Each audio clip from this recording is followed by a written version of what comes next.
大家好，我是吴红，很高兴有这个机会和大家见面。我今天呢想谈一下，就是关于这本书和这个讲座，我自己的理解。这本书呢，它的名字叫做《情动与悟性：中国艺术中的情感或者感情》，这是中文翻译的名字。现在这本书的英文版通过佳作书局和这个芝加哥大学东亚艺术中心的共同努力已经出来了。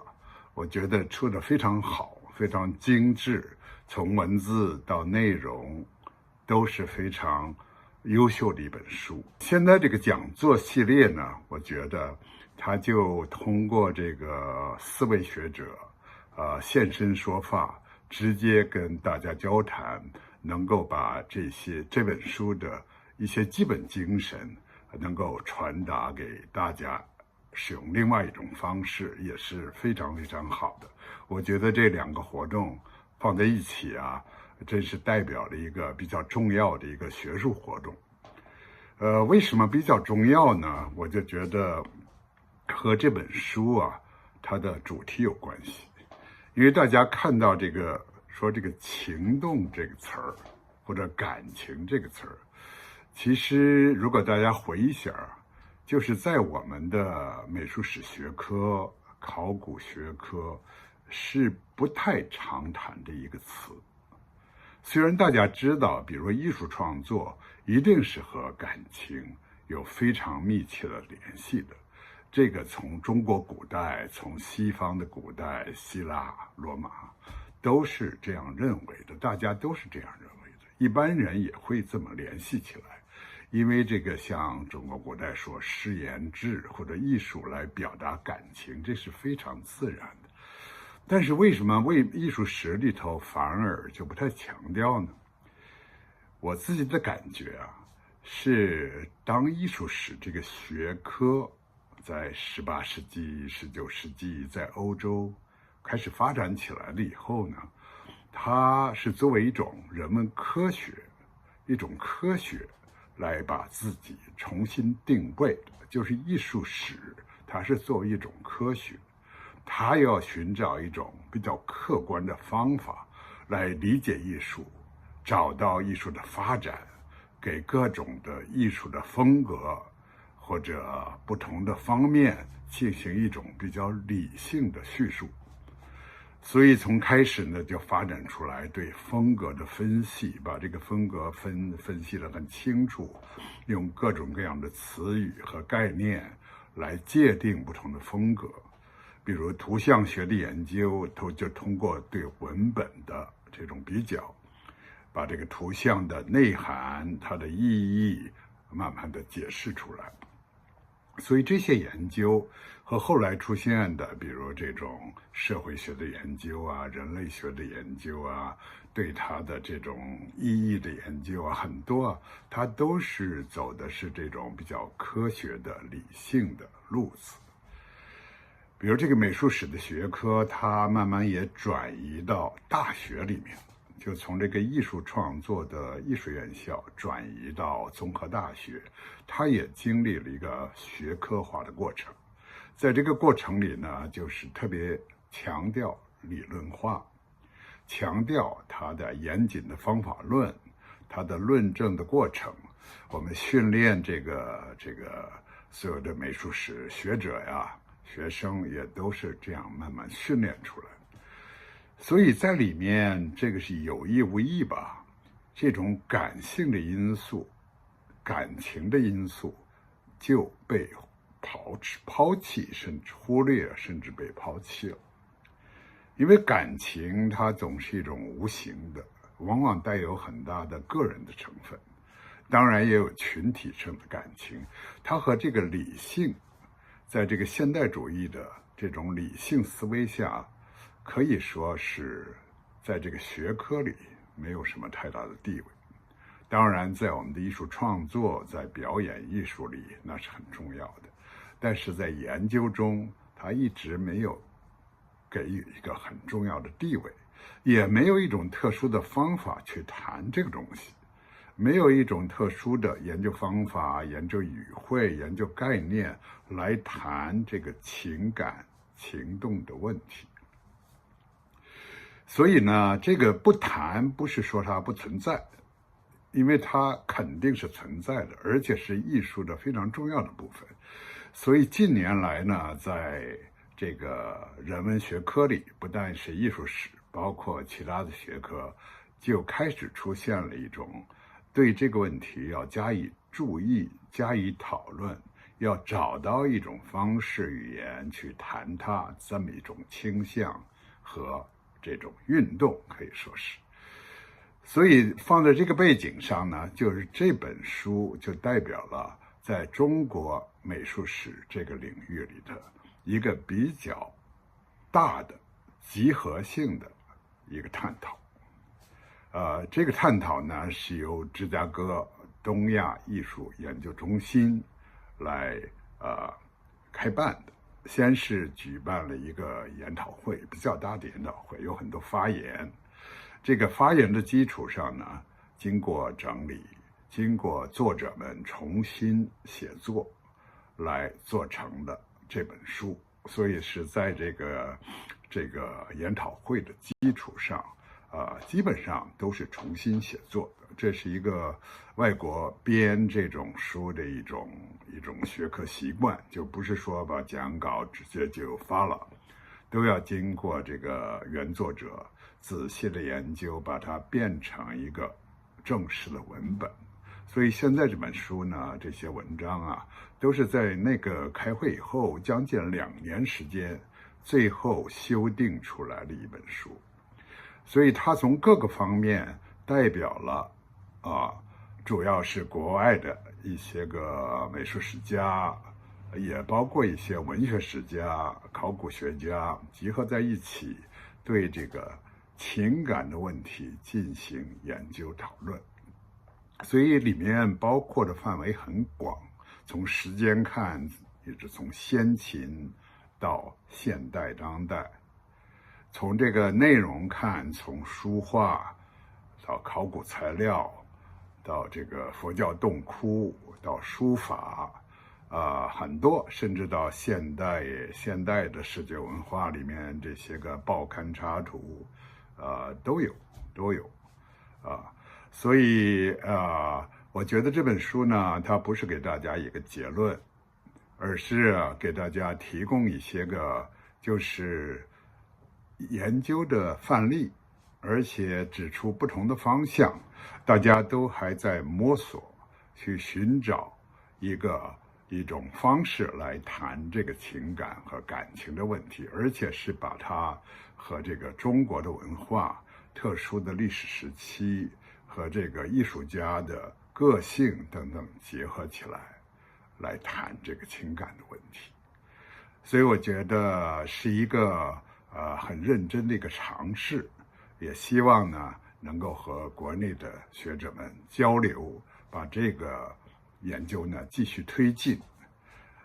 因为我们还是在和佳作书局在合作，争取呢尽快的把中文版也推出来，这样就可以增加更多的这种互动。关于这个讲座系列呢，我也想说一下，就是这4位讲演者实际上代表了4个不同的方面。比如第一位这个洪之西教授，他的主要的研究项目是中国绘画，特别以这个就是宋代为主，所以他讲的东西我觉得非常有意思。他已经这个讲了，比如这个古画中的这个鱼，在水里游动的鱼，一般不太被重视，但是他就是把这个题材，特别宋画中也比较常常见到的一个题材，而且画得非常好，和这个当时的人对于这个庄子的哲学的理解，对于这种心情、这种情动的讨论联系在一起，可以说是别开生面。还有李宇航教授，他是对研究中国的视觉文化，物质文化，特别是女性的艺术，非常专门的，也有很有成就的一位学者。他的讲话，我想也会牵扯到另外一方面，比如他这个文章牵扯到这个乾隆皇帝给他的母亲这个办生日的时候，要强调这种万民同乐，这种极乐，极乐也是一种感情。从帝王这个阶层上，他这个极乐是什么意思呢？怎么能够通过艺术的、雕塑的、建筑的形式表达出来呢？另外两位演讲家呢，就是关注不同的方面，比如这个叫艾朗诺 Ronald Egan 教授，他是美国非常著名的一个文学史家，但是一直对于中国的画论、书论都有很强的研究，所以他谈的我估计是关于书法的问题，也是在书法怎么能够表现出感情，这是一个非常非常重要而且是中国文化非常独有的一方面。然后就是我们熟悉的罗泰教授，他是在研究里把这个美术史和考古学结合起来的一位学者，所以他的讲话我想也很可能是用了很多的考古的材料来谈论这个感情和一些个器物的之间的关系。所以我觉得都是从这个情感、从物质性这些角度呢，对一些个我们原来都研究的材料，比如像书法呀、甚至铜镜啊或者别的都研究，但是呢这些讲话、这些文章给大家提供新的角度来看这些事情。我觉得我希望能够和大家互动增加大家对中国美术的理解，增强我们之间的讨论。好，谢谢大家。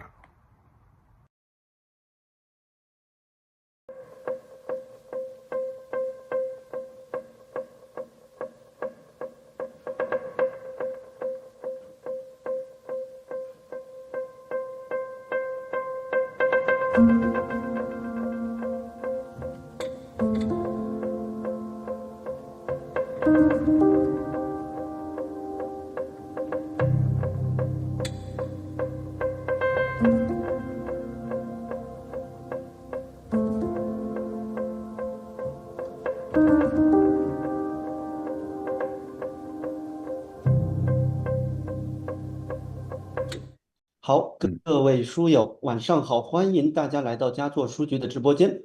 本场讲座呢是情动与悟性中国艺术中的情感系列讲座的第3讲。这一系列讲座呢由佳作书局与芝加哥大学东亚艺术中心联合举办，邀请到书中4位文集的专文作者共同来探讨中国艺术的情感世界。在前2讲中呢，洪之西教授以宋代的游鱼图为例，分享了中国绘画如何呈现愉悦。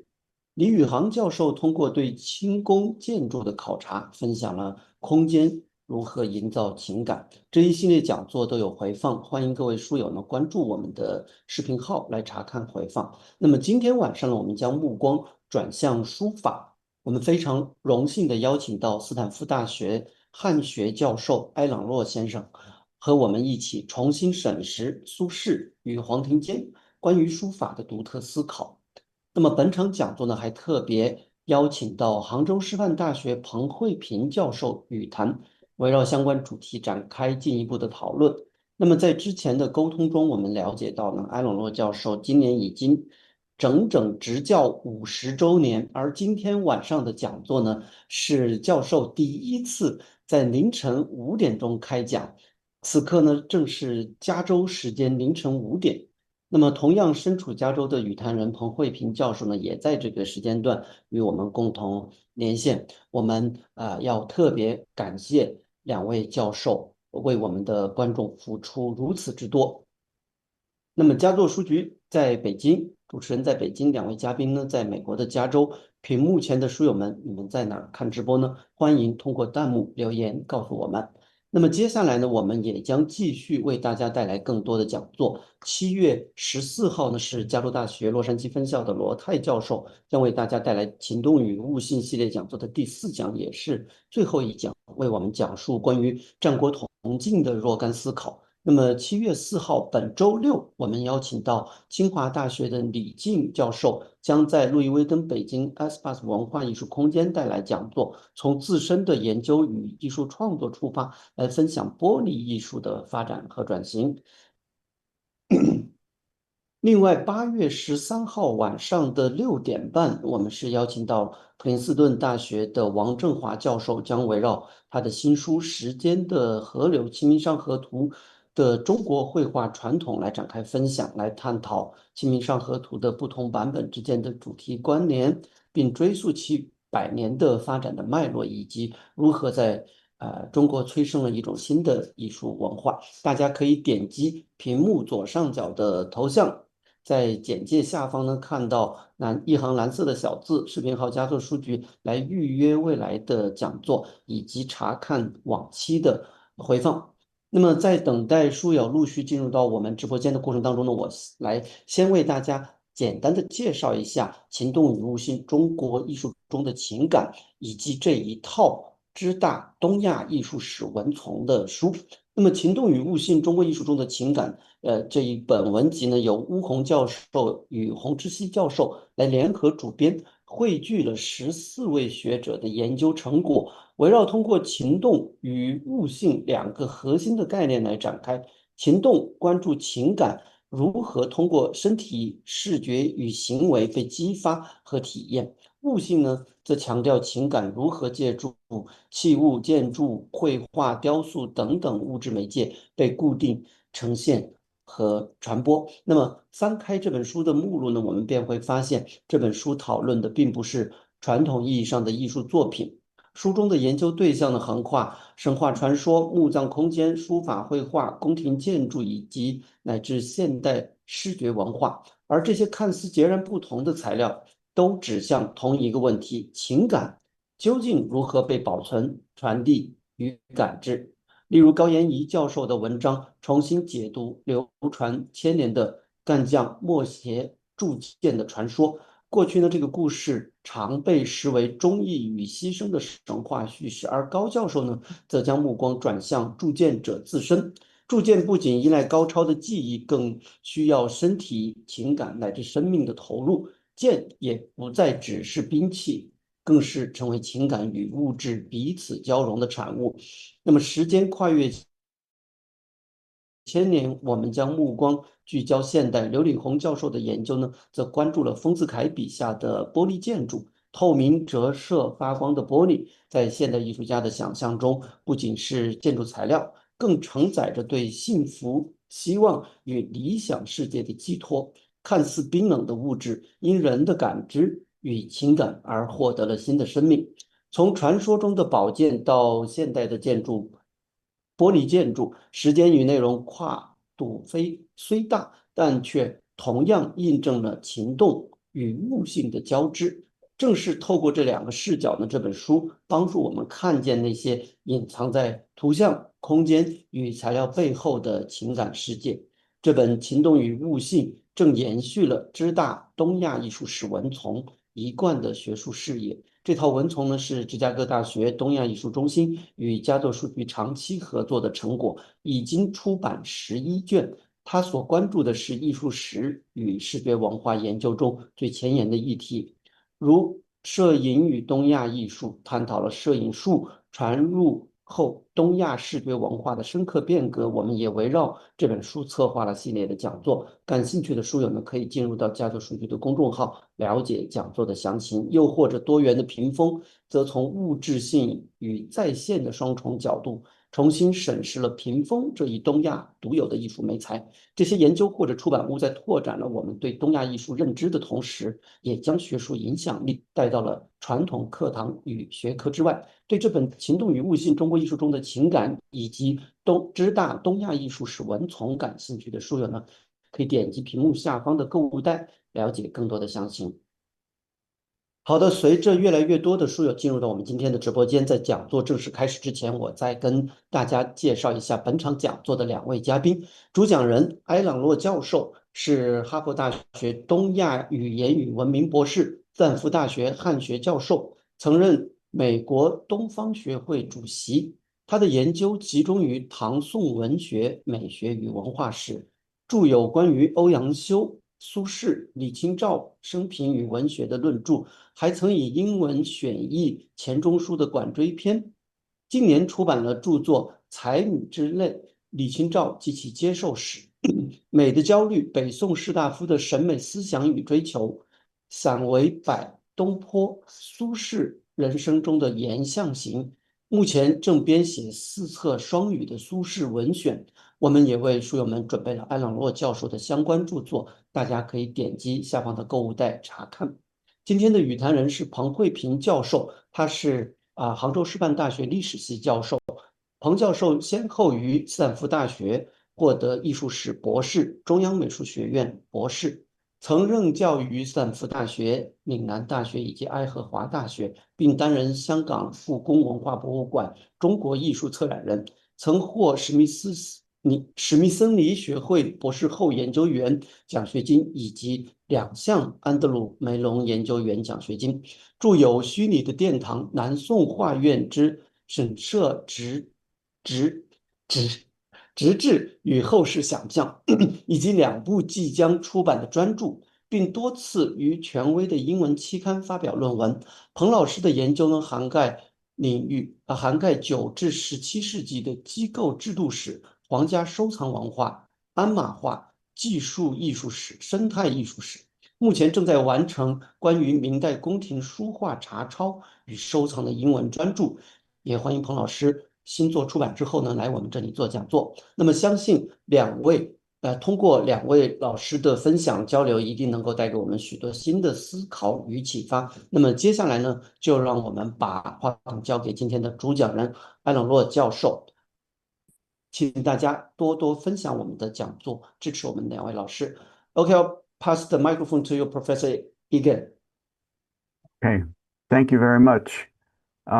First of all, I want to thank Paragon Book Gallery for giving me this opportunity to speak with you all this evening. And I especially want to thank Zhu Shuai 先生 kindly introduced me. And I also want to thank my old friend, Pang Huiping 教授肯做今天晚上演讲的评论. So I'm very honored to have the chance to speak with you and share my thoughts. Let me just say a few things by way of introducing tonight's subject and my talk. You know, those of us who are involved in Chinese studies and the appreciation of Chinese culture, one of the forms of cultural expression we all pay attention to is calligraphy, Chinese calligraphy, 书法. And we all enjoy looking at various styles of calligraphy masterpieces, whether they be from ancient times or modern times today.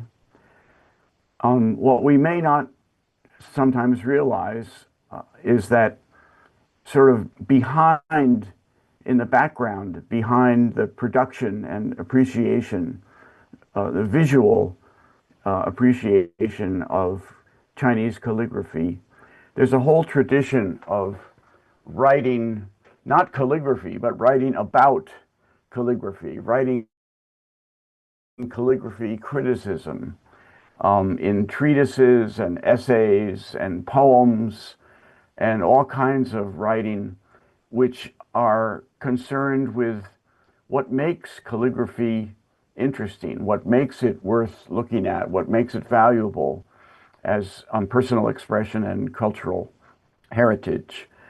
And so tonight, I myself am not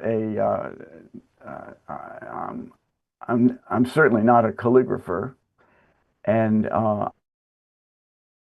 I'm someone who appreciates looking at calligraphy.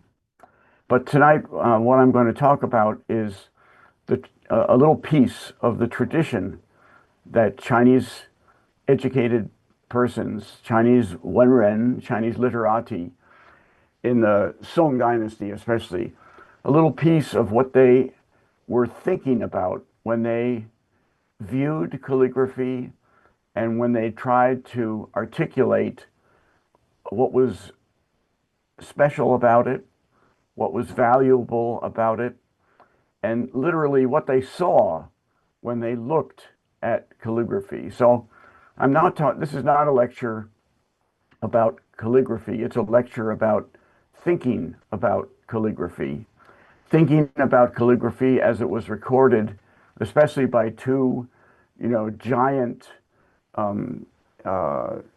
masters of the Song Dynasty literati tradition, namely Su Dongpo, and Huang Tingjian. So these two men produced, you may be surprised to hear, produced not just dozens, but hundreds of little writings about calligraphy. Of course, these two men are also important calligraphers in their own right. But again, what I'm focusing on tonight is what they said about calligraphy, not what they did in terms of producing calligraphy, but what they wrote about the viewing, the appreciation, the value of calligraphy. And that's what I'm going to concentrate on tonight. So let me just start by saying that Su Dongpo and Huang Tingjian, of course, are not the first people, we're not the earliest writers in China to have thoughts about calligraphy. They take their place in a long line of earlier Wenren who also had written about calligraphy. But one point I want to make at the beginning is that the form in which Su and Huang express their thinking about calligraphy is already quite new and quite different from the form that people who came before them, say in the Tang Dynasty or even earlier than the Tang Dynasty, had used to express their thinking about calligraphy. In the Tang Dynasty, which is maybe the time when we have the real first flourishing of what I would call calligraphic thought, that is, thinking about calligraphy rather than the production of calligraphy itself. We have specialists who basically are only known for their writing about calligraphy. And these are men like Ouyang Xuan or Lu Shinan, or Sun Guoting, or Zhang Huaiguan, or Xu Hao. These are all Tang Dynasty figures who produced important treatises and rankings of calligraphers. And as I said, these men were basically known only for both their calligraphy and for their writing about calligraphy. They're not known, none of these men that I just named, they're not known as poets. They're not known as important officials. They're known for their expertise in calligraphy. Okay. So as I'm sure most of you are well aware, when we get to the Song Dynasty and Su Dongpo and Huang Tingjian, this is a different kind of person. This is a kind of person who excels in many different fields. Of course, Su Dongpo Su Shi is famous for being a polymath. He excels in so many different areas of activity. He's both an important official and he's, of course, a great poet. He writes all different kinds of literary genres, fu, shi, ci, sanwen. He's an expert, acclaimed writer in all these different forms. And he's also a calligrapher, and he's also a painter, and he's also a very active official. And so he has all these different aspects of his achievement, of his accomplishments. And Huang Tingjian is also very famous, mostly famous as a poet and as a writer of other forms, in addition to being famous as a calligrapher and writing about calligraphy. So this is the first point I want to make, is that the two figures, the two fellows that I'm talking about tonight, Su Shi and Huang Tingjian, they're different from the predecessors who came before them in the Tang Dynasty in the respect that they are not calligraphy specialists uniquely. They are certainly great calligraphers, and they're very interesting for what they say about calligraphy, but their scope, their range, achievements and accomplishments is very broad, unlike the men that we know, whose names we know, who wrote about calligraphy in the Tang Dynasty, who are by comparison, they may be great calligraphers and great theorists of calligraphy, but their range or their breadth is comparatively narrow compared to Su Shi and Huang Tingjian, who are much more expansive, much broader of cultural pursuits and cultural achievements. So this is one point to keep in our minds as we read what and as we look at tonight what Su Shi and Huang Tingjian wrote about calligraphy. Is they're coming from a very broad cultural background. I really would not, even though they are themselves great calligraphers, I would not call them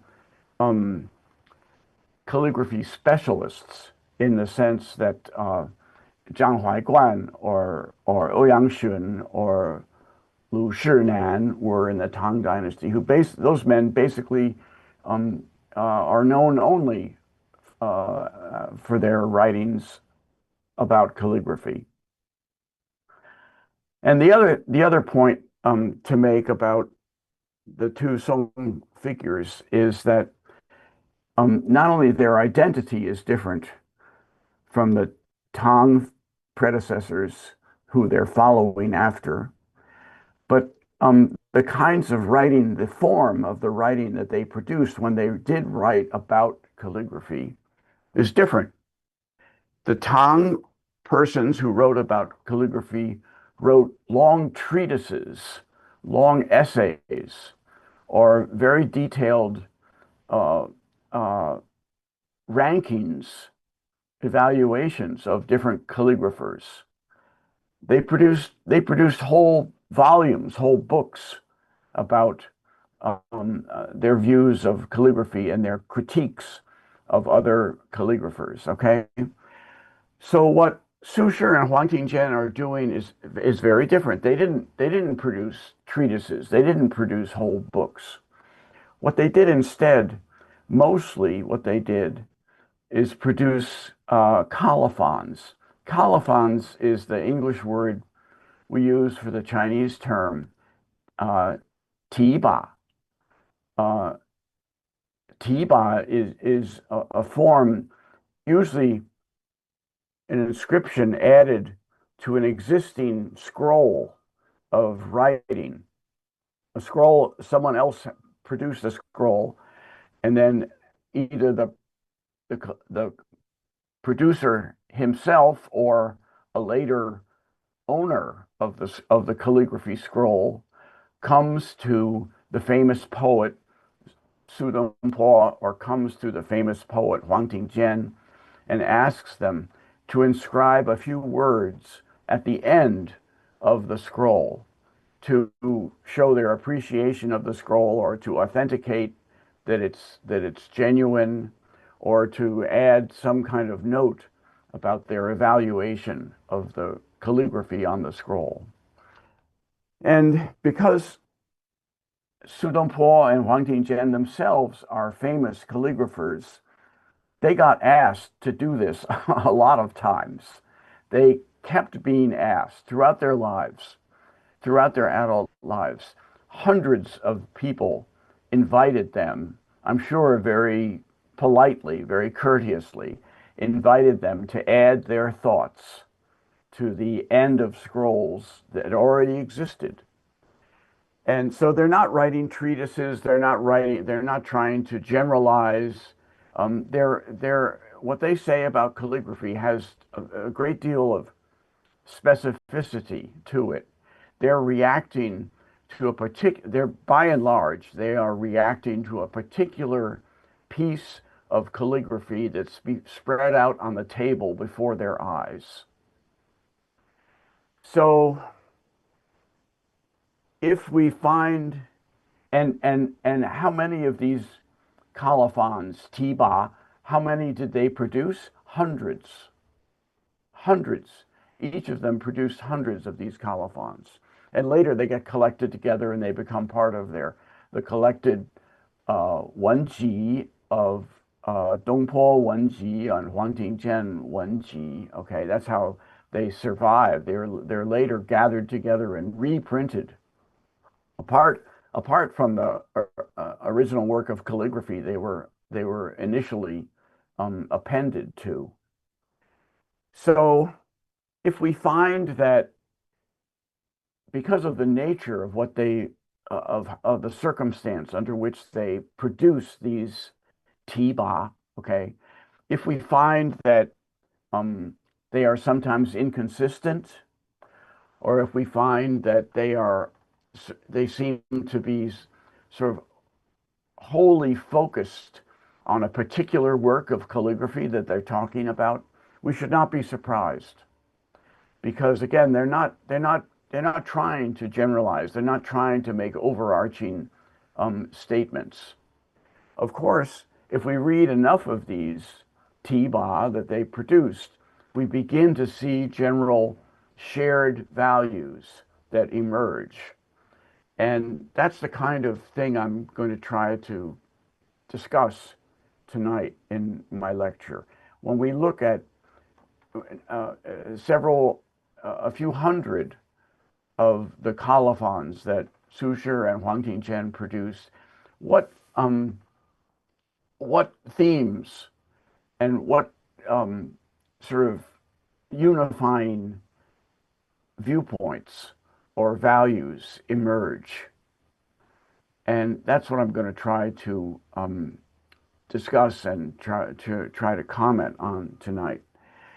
And the last point I want to make before we start, you'll see my lecture is going to consist of just looking at essentially 8 or 9 different texts that Su and Huang produced in this form of tiba. But the last general point I want to make, I've talked about their distinctiveness of their identity as Wenren, in contrast to the much more specialized identity of the Tang predecessors who also wrote about calligraphy. And I've talked now just a little bit about the distinctiveness of the form of the form that they use, this tiba form, this very abbreviated, very concise, very short, and very focused form of a colophon, essentially an afterword added to a pre-existing scroll that they're looking at when someone comes and invites them to add a few words to the end of a scroll. And the third and last point I want to make by way of introduction is to say that, we think of Chinese history is so rich and so long. We tend to think in large blocks of time, and we think, okay, well, Xianqin it has this and this and this features, and Qin Han has this and this features of Chinese cultural history, right? And Weijin Nanbei Chao has certain distinctive features, and Tang Song has certain features, and then Yuan Mingqing, has each period. We tend to think in these big blocks of huge chronological blocks. But what I'd like to point out is that, okay, we say Tang Song as if it's one unit. Well, it's not one unit. The difference between Tang Taizong and Song Huizong, that's 500 years, okay? Or between Du Fu Li Bai and Su Dongpo Huang Tingjian, that's 300 plus years, okay? We think of please think for a moment of our own time, our own lives.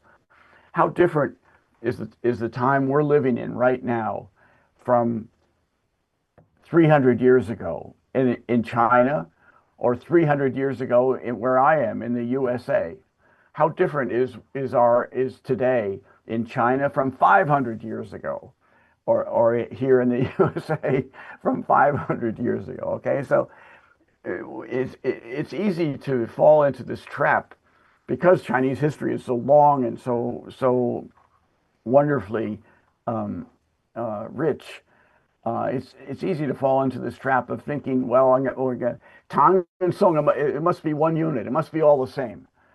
And one of the main points I want to make tonight is that in the 300 years or 400 years or even 500 years between Su Shi, Huang Tingjian, and their predecessors in the Tang Dynasty, there's huge cultural change. There's huge cultural shifts.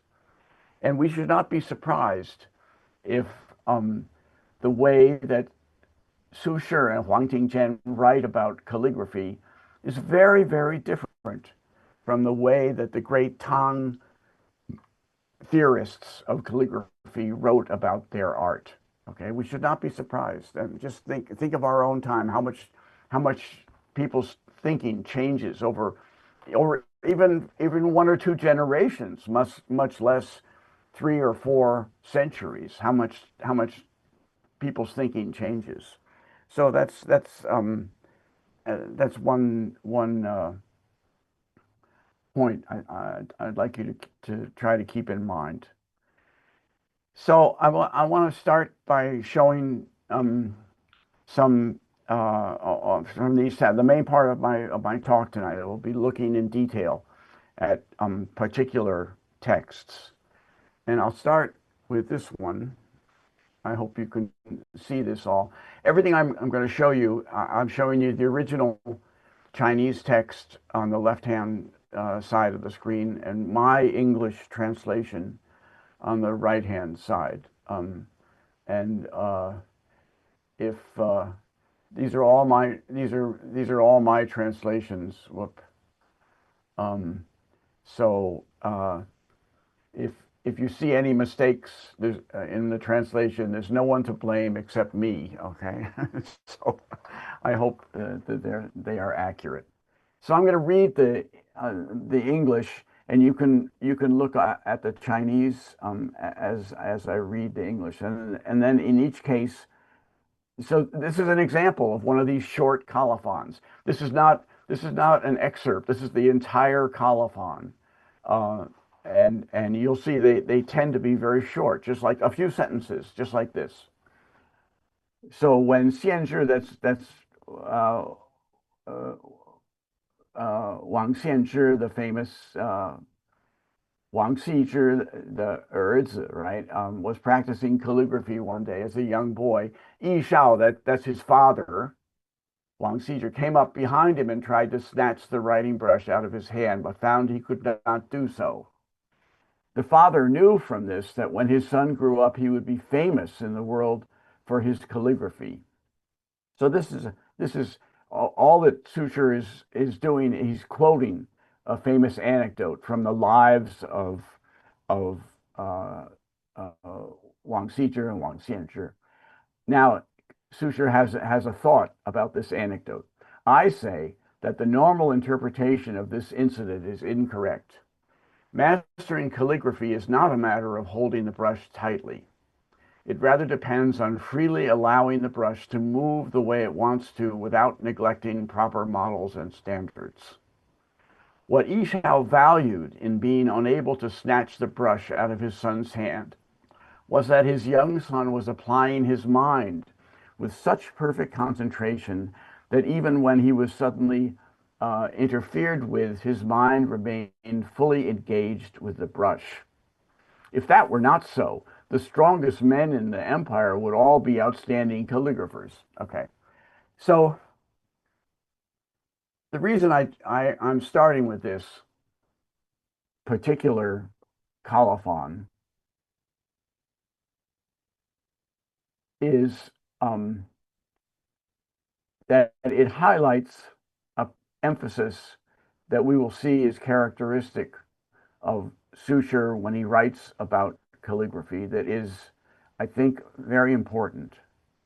And that is that he's not focusing on issues of technique, that is, how the brush is held, whether it's grasped tightly or loosely, or exactly what fingers hold it. He's focused instead of the calligrapher. So he's saying Suture is telling us that the traditional interpretation of this incident is that the father knew his son was, he couldn't take the brush out of his hand because the son was holding it so tightly. And Suture says that's wrong. That's the wrong interpretation. That's the wrong way to view this anecdote.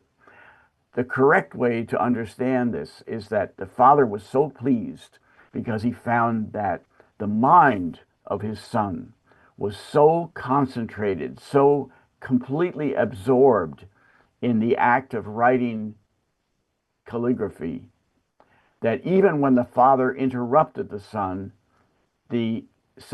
acted like the father wasn't even there and just kept writing.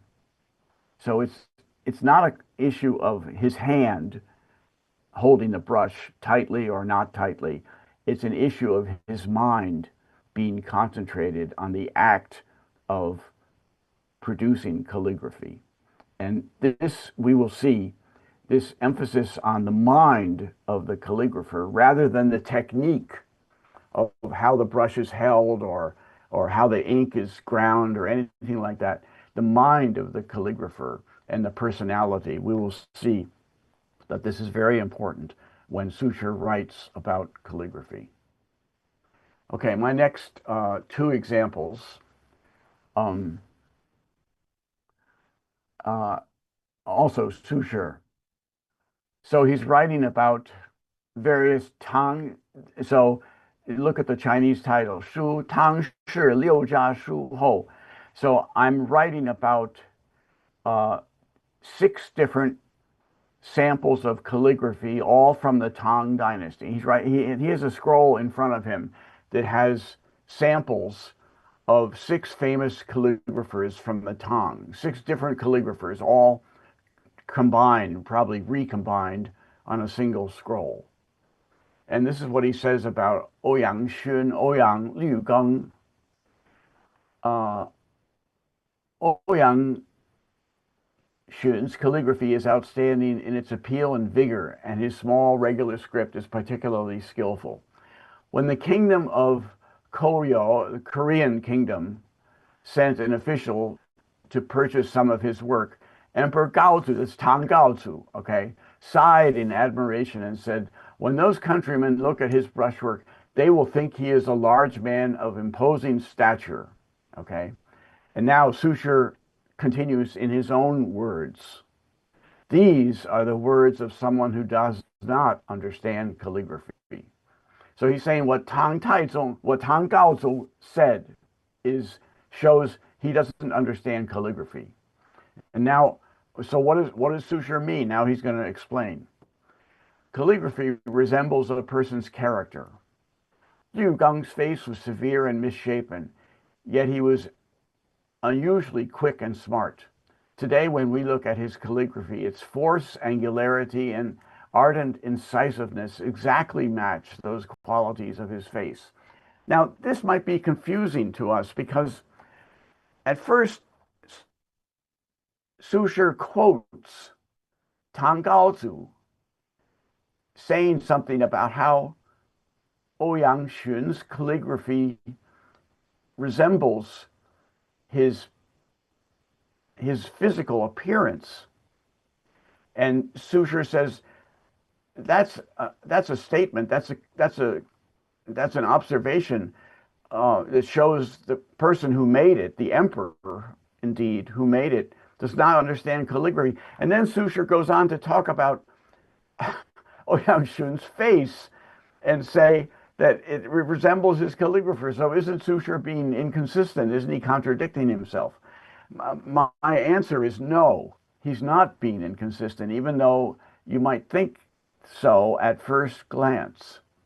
Because what Tang Gaozu said is that the calligraphy that Ouyang Xun produced looks like it comes from a man who's very strong and powerful and probably tall and large and stalwart looking. And that's why the people who see this back in Korea will think he's a large, strapping man, which in fact he wasn't.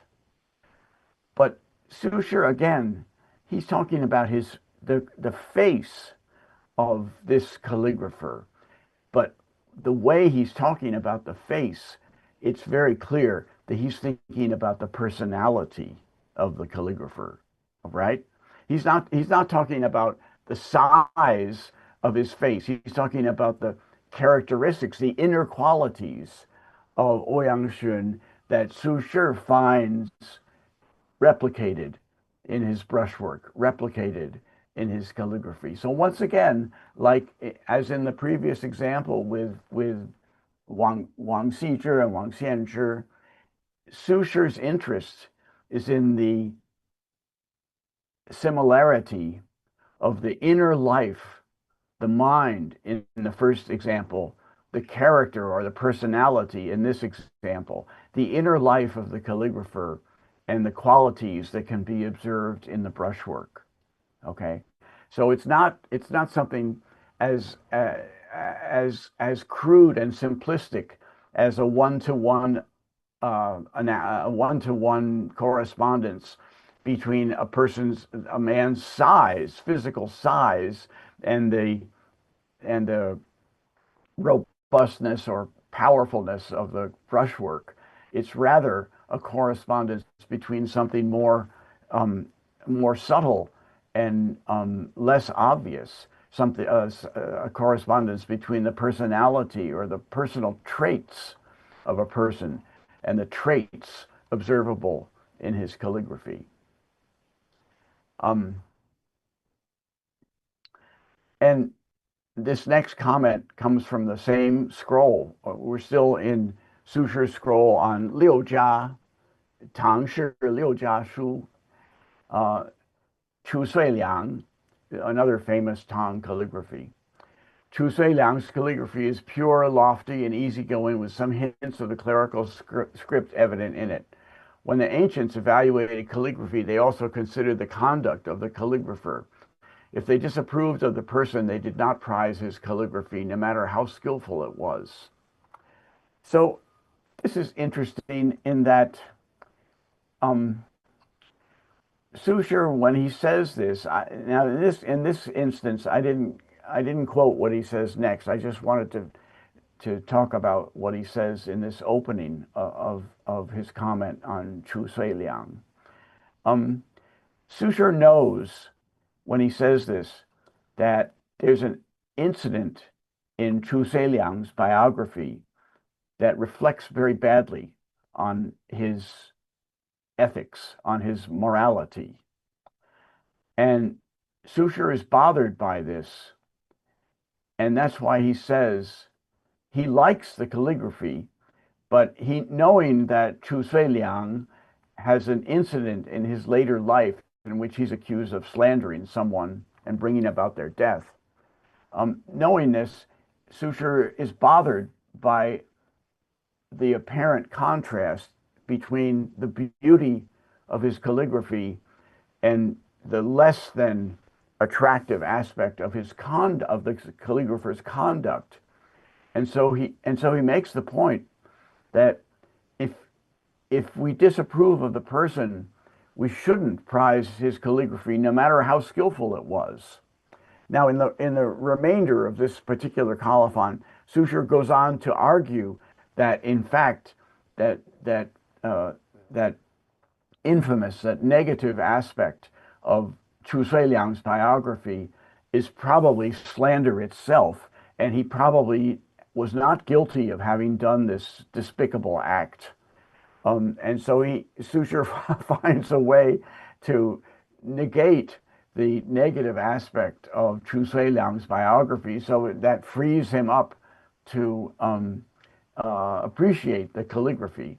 But the interesting thing is that here, just in the quote, in the part of the colophon I'm showing you, that Sushir sees a real problem if the biography, that is to say, the life conduct of the calligrapher, is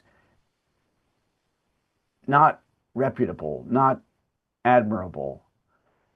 How can we admire his calligraphy? And so again, you see this close relationship in Sushir's mind between the person and the brushwork that he produces. Now we move to Huang Tingjian. And here's a comment that he wrote on, the title says on the Zhou Zifa, this is really a comment on two early Northern Song, 5 Dynasty and early Northern Song calligraphers, namely Wang Zhu and Zhou Yue. And we can just skip to the last two sentences of this comment, starting where the Chinese says, Gai mei er bing yun zhe Wang Zhu, jing er bing yun zhe Zhou Yue. Okay. In fact, Wang Zhu's calligraphy is beautiful but deficient in resonance, while Zhou Yue's is vigorous but deficient in resonance. The two of them both had a fault located in their chest. It was not that their study of ancient styles was not completely excellent. So obviously the contrast here, these two men, Wang and Zhou, were both famous calligraphers, and they were calligraphers at the court of the first decades of Beisong times. And Sushir looks at the calligraphy, Huang Tingjian looks at the calligraphy, and he's bothered by a certain trait in it. And he calls this trait yun, which I translate as resonance. This is in Huang Tingjian's aesthetics. Yun, this concept of yun, is very, very important. Kind of is probably the primary value that he looks for in both poetry and calligraphy. And he looks at the calligraphy of these two men, and he says, "Yeah, it's beautiful, it's attractive, but it's deficient in yun, bing yun." And then he says, so there's something in it, there's something visually in it that Huang Tingjian finds lacking, finds fault with. And then he explains this by saying, "接他们胸次之罪." It's something inside them, it's something in their heart, in their chest, that is deficient, that is at fault. 非学者不进公园. It's not that they are deficient in learning. So here we have this interesting dichotomy. Learning, you could be very learned because even Huang Tingjian, who's making a negative comment, is saying that these two calligraphers were very learned. They were real experts in knowing about the history of calligraphy and knowing which styles could be imitated and improved upon. So it's not that they weren't learned. It's not that they weren't masters of the calligraphic tradition. It was something else that was a problem. They had they had some deficiency, some inadequacy in 胸次, in their hearts. So it's a matter again, the attention that he's paying is not to matters of technique, not to matters of study, but matters of personality, matters of inner cultivation. And this is what he finds to be lacking. Let's compare a comment that Huang Tingjian wrote about a famous 歌词, a famous song that Su Dongpo had written. This was written by the sage of East Slope when he was in Huangzhou. The meaning of the words is lofty and marvelous, as if this were the language of someone who does not eat the cooked food of mortal men. If his chest did not contain 1,000 juan of books, and his brush were not free of one speck of the dusty world's vulgarity, how could he have written this? So this is the song that Huang Tingjian has in front of him that Su Dongpo wrote.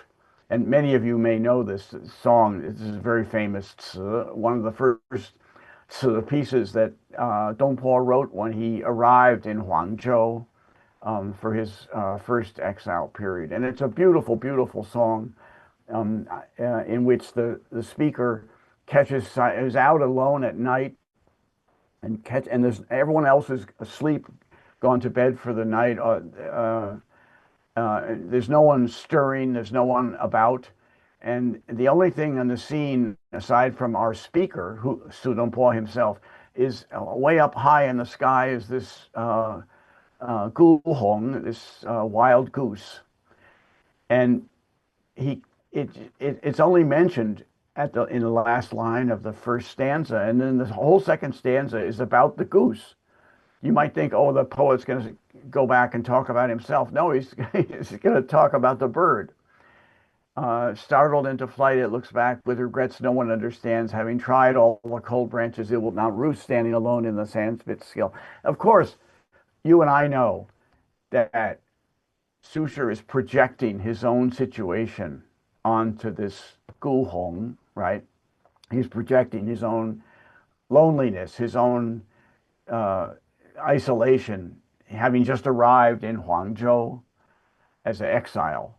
He's projecting this onto the bird, and the bird cannot find a place to roost that it feels is comfortable, that it feels is safe.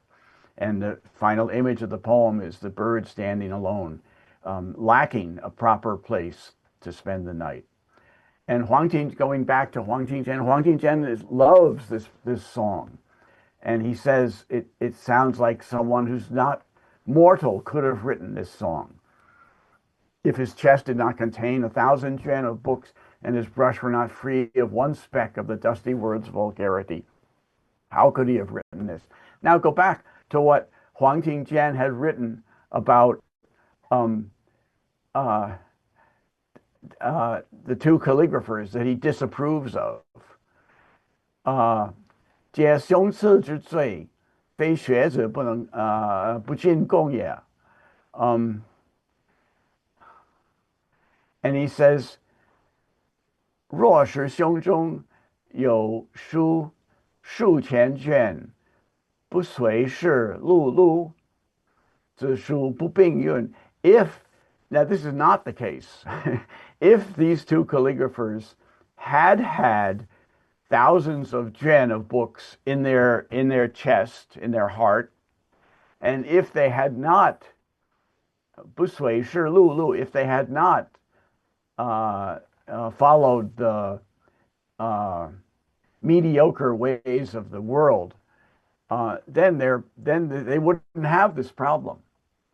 So it's very interesting, bearing in mind that these two were court officials, and yet Huang Tingjian considers them 很俗. They haven't read enough books. They've studied calligraphy, but they haven't studied something beyond calligraphy. That's the implication. And 随事碌碌 is the opposite, because 苏轼笔下无一点陈俗气, right? He has no vulgarity. He has none of the ordinary traits of that are so common in the dusty world. Okay, so and it's very interesting that Huang Tingjian is talking about Su Shi as an exile, someone who's fallen into imperial disgrace, and Huang Tingjian finding him completely admirable, completely beyond criticism.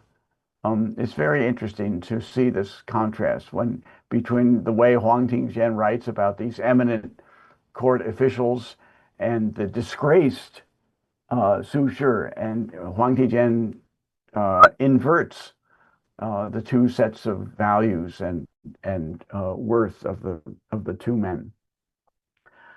Okay, we're nearing the end of what I want to say. Here I want to deal with this is a very interesting colophon that Su Shi writes on Lu Gong. Lu Gong is Yan Zhenqing, the famous Tang Dynasty, great Tang Dynasty calligrapher. So here's what he says. If upon viewing a man's calligraphy one can ascertain what kind of man he is, then which man is a gentleman and which a petty man must both be discernible in their calligraphy. This would seem to be incorrect. Su Shi loves to, he writes in a very complex, complicated way. He loves to contradict something that he just has said. So he begins by quoting this commonplace assessment of calligraphy resembling the man who produced it, and then he says this seems to be incorrect, and then he explains, to judge a man by his face is not permissible. How much less should it be to judge a man by his calligraphy? And yet, so now yet. Su Shi is going to contradict himself again. When I view Yan Zhenqing's calligraphy, I invariably think I am seeing his manner and bearing, not just what kind of actions he performed, how severe and intimidating it is, as if I am watching him admonish Lu Qi and curse Xi Lie. These are two men that Yan Zhenqing, two disloyal Tang subjects, rebels who Yan Zhenqing encountered and cursed. Yan Zhenqing, of course, absolute loyalty to the Tang throne. And the second of these men actually put Yan Zhenqing to death after Yan Zhenqing cursed him for being a rebel. Why? This is no different from the case of Han Fei's anecdote about a man who, quote, stole his neighbor's axe. Still, quite apart from the skill level of a man's brushwork, everything about it holds a certain interest, and it is believed to give some indication of whether, as a man, he is crooked or correct. This reference to the Han Fei's and the man who stole an axe is a reference to a famous story. Actually, it occurs not in Han Fei's, but in Liezi, about, okay, two neighbors. One neighbor one day finds that the axe that he uses to chop wood is missing from his yard, and he immediately assumes that his neighbor has stolen it from him. And the text says, thereafter, whenever he looked at his neighbor, suspecting the neighbor of having stolen his own axe, the first man sees in the neighbor's every movement, every aspect of his demeanor, he sees evidence that, oh, this guy must be an axe thief. Later, of course, the first man discovers his lost axe, which he had just misplaced. It was still in his household somewhere, and he found it. And thereafter, when he looked at his neighbor again, whom he had suspected wrongly, unfairly, of having stolen his axe, now when he looks at his neighbor again, he doesn't see anything about the neighbor that would indicate that the man is a thief. Okay. So Sushir is saying that we bring to our assessment of calligraphy, we bring to our perception of calligraphy what we know about the life of the calligrapher. Was he a good man or a bad man? Was he an admirable person or a disreputable person? And Sushir is saying it's what we know quite apart from the calligraphy that affects our perception. If we know the man was a morally disreputable man, we look at the calligraphy and we see signs of it in the calligraphy. And if we know, as in the case of Yan Zhenqing, that the man was of outstanding ethical quality, that no one could ever criticize him in his conduct in life, then we look at the calligraphy and we see aspects of that personality, of that moral excellence in the calligraphy. And Sushir is saying, you know, we shouldn't allow ourselves to be influenced this way by what we know quite apart from the calligraphy that's in front of our eyes. We should judge it, you know, on its own terms. And yet, at the very end, the last sentence, Sushir comes back, still quite apart from the skill level, everything about it. It is believed to give some indication. The calligraphy is believed to give some indication of whether, as a man, he is crooked or correct. So Sushir, he criticizes this idea of allowing our knowledge of the calligrapher's biography to influence our assessment of the calligraphy. He criticizes it. He says this is actually a fallacy. This is circular reasoning. This is not valid. And that's why he refers to this anecdote about the axe thief, how your perception of someone else is affected by what you think, conduct you think they have performed, and it clouds everything. It obscures everything in your later perception of them. And yet, so Sushir criticizes that as circular reasoning and as an invalid approach to perception. And yet, at the end, he can't completely give it up. Calligraphy is believed to give some indication of whether, as a man, he is crooked or correct. So Sushir, he knows that when he does this, when he allows a man's biography to influence how Sushir perceives his calligraphy, he knows that this can be criticized, that this is circular reasoning, this is really not valid, and yet he can't let go of it altogether. He wants to hang on to some of that. And we see this in the next anecdote. Um, this is about the calligraphy of his mentor, Ouyang Xiu, whom he had boundless admiration for. And this is written after Ouyang Xiu had died.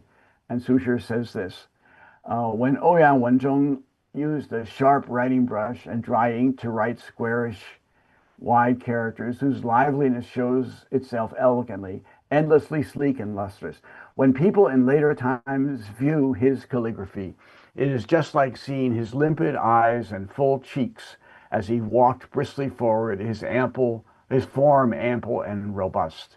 So, I mean, again, he's looking at Ouyang, the deceased Ouyang Xiu, his former mentor.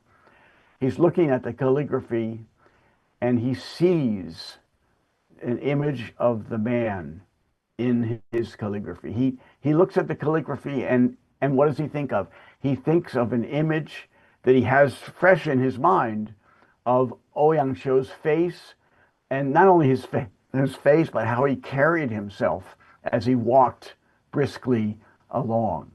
Um, so, and of course, it's not just the physical aspect of Ouyang Xiu that he's seen Ouyang Xiu's personality, right, as it is shown in his limpid eyes and full cheeks, and as it is as personality as it is shown in the way he carries himself as he moves along. So we keep seeing this emphasis in Su and in Huang Tingjian on something internal showing itself externally in the brushwork as it is applied to the page. My last example has to do with this issue of emotion in calligraphy, and this is a very a longish and interesting poem that Su wrote to a dear Buddhist friend, dear friend who is a Buddhist monk named Tan Liao. And let me just explain the background to this poem. Tan Liao has been visiting Su and he's leaving, and he's going away back to his temple. And Su is writing to him about his poetry, because Tan Liao was a poet in addition to being a Buddhist monk. And in the end of this poem, Su is going to give Tan Liao some advice about the kind of poetry he writes. And Su is going to extend some criticism to Tan Liao about his poetry, because Su thinks that Tan Liao is trying to avoid writing poetry that sounds too much like it comes from a Buddhist monk. So the criticism that Su is making is that, Tan Liao, your poetry sounds like you're trying to imitate the poetry of a layman like me. There's too much feeling in your poetry.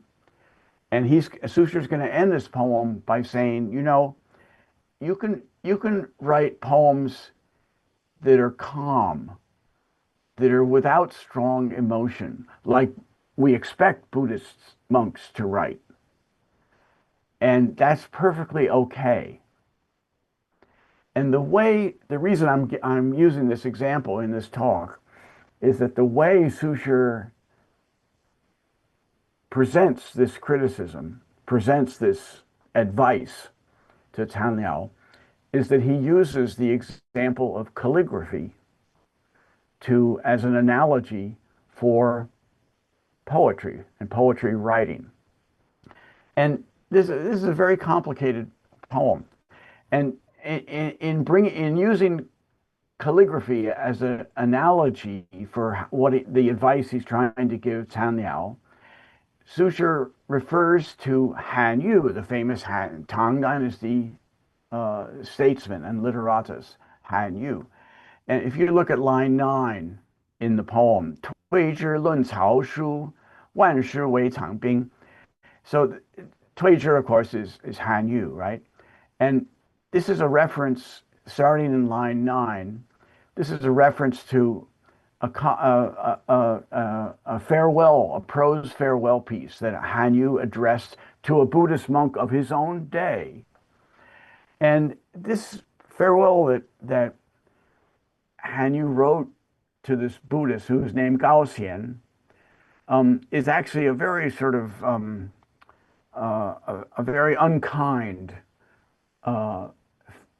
farewell, because the Buddhist that Han Yu was addressing was hoping to become a good calligrapher. And Han Yu, in his farewell to him, says that you're never, I'm sorry, but Gao Xian, my dear monk, you're never going to be a good calligrapher, because Buddhists try to overcome feelings. And to be a good calligrapher, you have to have strong feelings.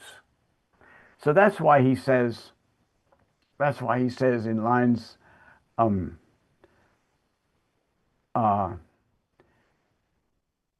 in line 11, 忧愁不平气，因欲比所贫.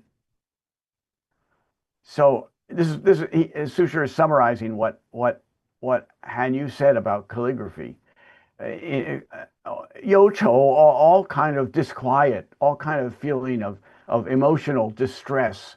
This calligraphers put it into their brushwork. They put it into their calligraphy. And so Han Yu 颇怪浮屠然，世身如抽井. He had doubts. Han Yu had doubts about the Buddhist, who should think of himself. He should be 颓然既单薄，谁有发好梦. So the Buddhist should be, 单薄, should be plain and devoid of feeling. Who is going to elicit strong feelings from him? So that's Sushir's summary, and that's an accurate summary of what Han Yu had written. And now Sushir continues in his own words. 细思乃不然. When I reflect on this, I know it is not. So he's saying Han Yu is wrong. What Han Yu said about calligraphy needing strong emotion, it's wrong. And then the key lines of this whole poem are line 19 through 22. Line 19 through 24, actually. If you want to make your poetic lines outstanding, 语令时语妙，无厌空且静. You don't need to avoid emptiness and stillness. In stillness, you comprehend all activity of the world. 静孤了群动，空顾纳万经. In emptiness, you accommodate a myriad scenes. You observe the world while moving among people. You contemplate yourself resting on cloudy peaks. And then Sushir ends with reference to to cooking, to food preparation. The salty and sour are among flavors everyone likes, but within them is a perfect flavor outlasting both. Neither salty nor sour. He means the flavor of what he, in other writings, calls 真味. And 真味 is, he also calls 无味之味, the flavor of flavorlessness. So this is the virtue of overcoming emotion, of not having strong emotion. And then at the end he says, 师法不相仿. Poetry and Buddhism are not at odds. And I submit this view as an alternative to what Han Yu had said. So I want to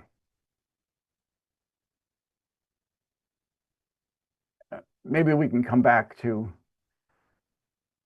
I want to show you. So here's some examples of first Huang Tingjian's own calligraphy, and you will recognize this example of Han Shi Tie, Su Shi's Han Shi calligraphy, and you will also recognize this passage from Shi Bi Fu of Su Shi.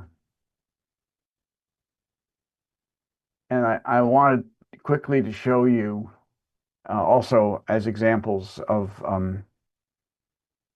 Su Shi's calligraphy, something that's less well known that he did almost in the last year of his life.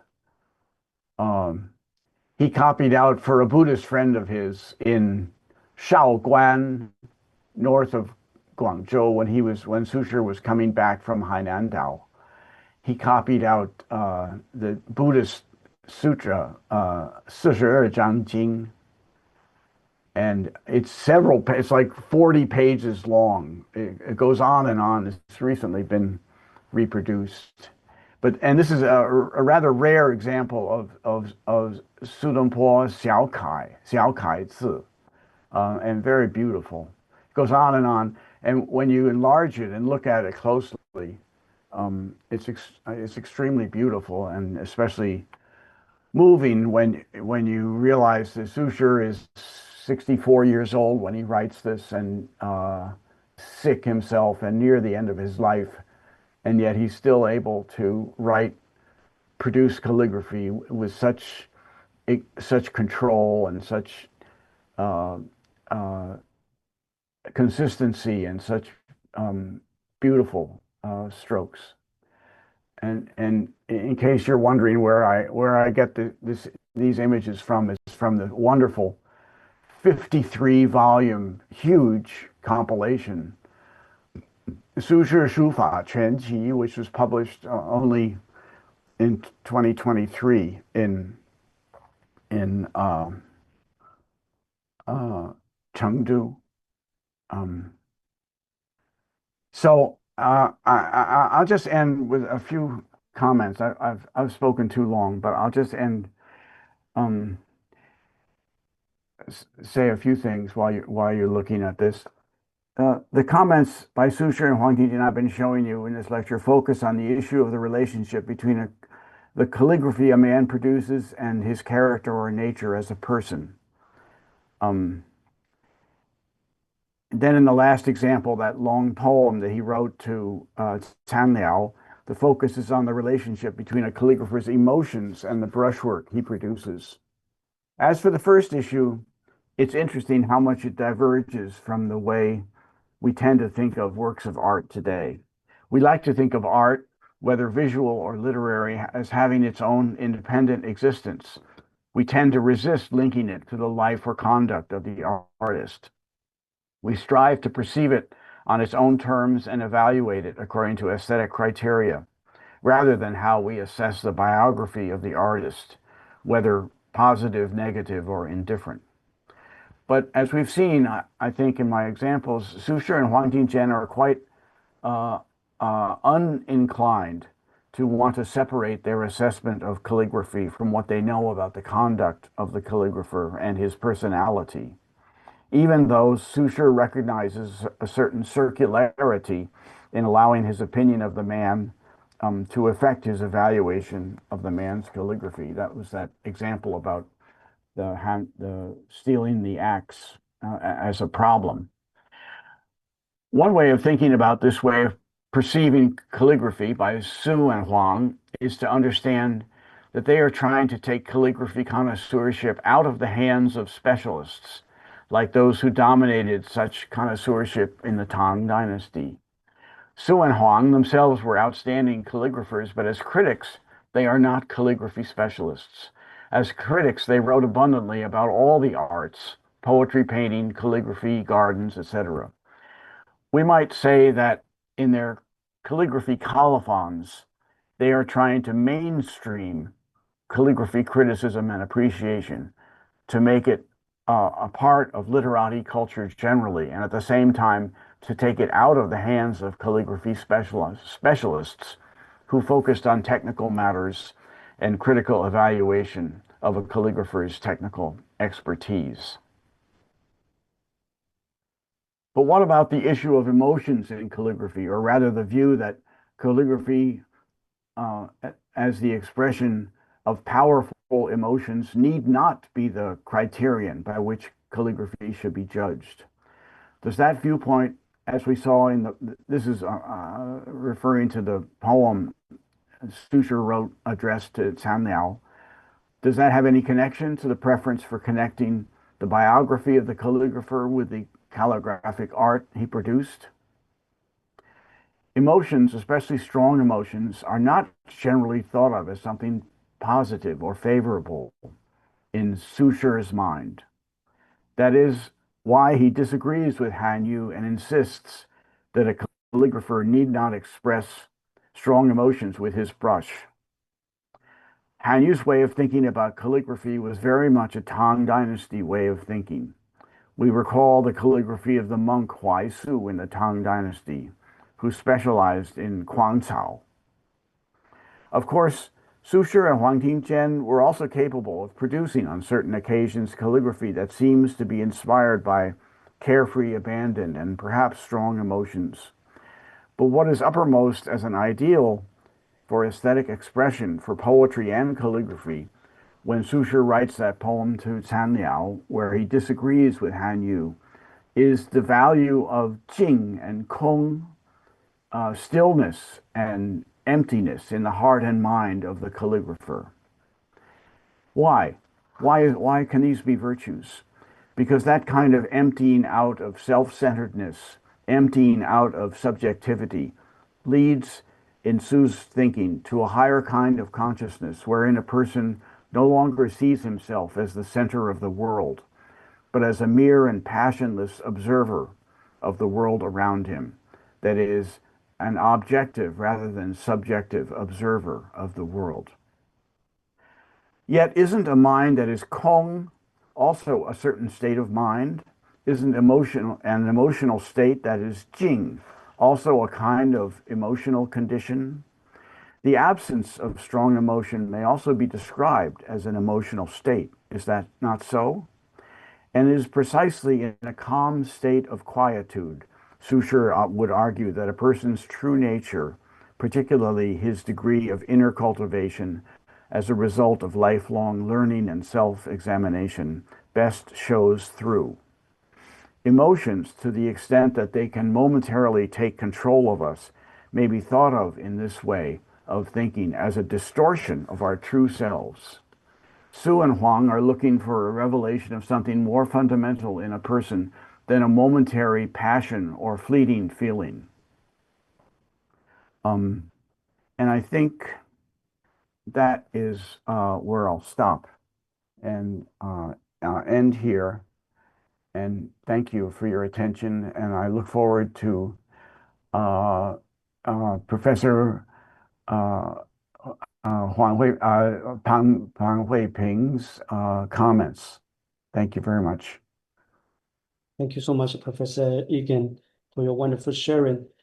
感谢埃朗洛教授的精彩分享。正如埃朗洛教授为我们所揭示的，传统观念常认为书法反映书写者当下的情绪，但苏轼与黄庭坚却提出了不同的看法。他们认为，真正重要的并非一时的情绪，而是长期积累的学问、修养与人格。所以呢，观众通过笔墨所感知的不仅仅是书写本身，更是书写者的精神世界与生命经验。那么在讲座的过程当中，有许多中途进入直播间的书友一直在询问是否有回放。在这里，我跟大家简单的介绍一下观看回放的办法。点击屏幕上方的白色的头像，在简介下方可以看到一行蓝色的小字，视频号叫做"数据"这几个字，点击呢就可以进入观看我们讲座的回放，当然也可以查看未来讲座的预约信息。好的，接下来呢，我们就将进入到今天的语堂环节啊。语堂环节将用中文进行，让我们欢迎彭慧萍教授，有请彭老师。好，谢谢哦。可以看得到吗？嗯，可以吗可以了。？Let me continue share。好，非常感谢Professor Egan 给我这个机会邀请我来当这个 discussion，非常的荣幸哦。好，那现在就开始。首先，我开始很快的把它 summarize 一下这个 Professor Egan 今天讲的以及他的文章的重点啊。这个 Professor Egan 呢，他在他的文章当中呢，他开创性的去考察了苏东坡和黄庭坚他们如何通过200多篇的题跋、colorful 和诗作，去革新了中国书法的思想。那 Egan 觉得说，与唐代的书论就是 treatises 不同的地方呢，这些11世纪的作品针对具体的作品而发，他们的形式不拘，而且蕴含了深刻的理论的关怀。苏东坡和黄庭坚将书法评价的重心从技巧去转向了书家他内在的品格啊、学问和修养。所以苏黄这些人，他们否定了韩愈他们所主张的书法必须要有强烈的情感的看法，而转而倡导以静和空为理想的创作的状态。苏黄的提拔标志着一个思想的转折点，也影响了之后的倪瓒等后世的艺术家。这些是 Professor Egan 的那个文章里面讲的哦。那接下来呢，这个 Professor Egan 他在论文一开头哦，非常的精彩，他就提出了这个苏轼和韩愈他们之间的这个分歧。韩愈认为呢，伟大的草书应该像张旭一样，将喜怒哀惧还有这个怨愤、不平啊这些强烈的情感去注入笔端。而苏轼呢，他在给刚才 Professor Egan 他给我们看到这个参聊的诗中，他就反驳说，卓越的艺术可以源自静和空。那像苏轼这种带有佛教色彩的批评的概念，就使得艺术家得以了群动，还有纳万境。苏轼觉得说，情感如果控制了主体，就会扭曲了真我，所以唯有放空自我的中心，才能够达到更高的意识的境界，不再是自己为世界的中心，而是成为纯粹而冷静的观察者。所以这个分歧呢，就变成了苏东坡和黄庭坚他们重新思考书法应该传达的什么，奠定了基础。好，这个是苏韩之争。那接下来讨论一下这个 Professor Egan 他的方法啊，他的方法论，他用了3种方法啊，第一个就是 Professor Egan 呢和别的学者比较不一样的地方是，他用的题跋就是这个 colorful 还有个诗，而不是用传统的书论 treatises 为 Professor Egan 的立论的基础。因为题跋呢保留了观赏作品以后的这种及时的这个回应啊，所以它就是一人一时一地的这种回应。那这个就是正式的这个 treatises 正式的书论所没有的。那 Professor Egan 的第二个方法就是他对照了北宋的批评以及唐代的书论，比如说唐代的张怀灌的书段，这个8世纪的这个书论，用来去辨识北宋时期真正的创新之处。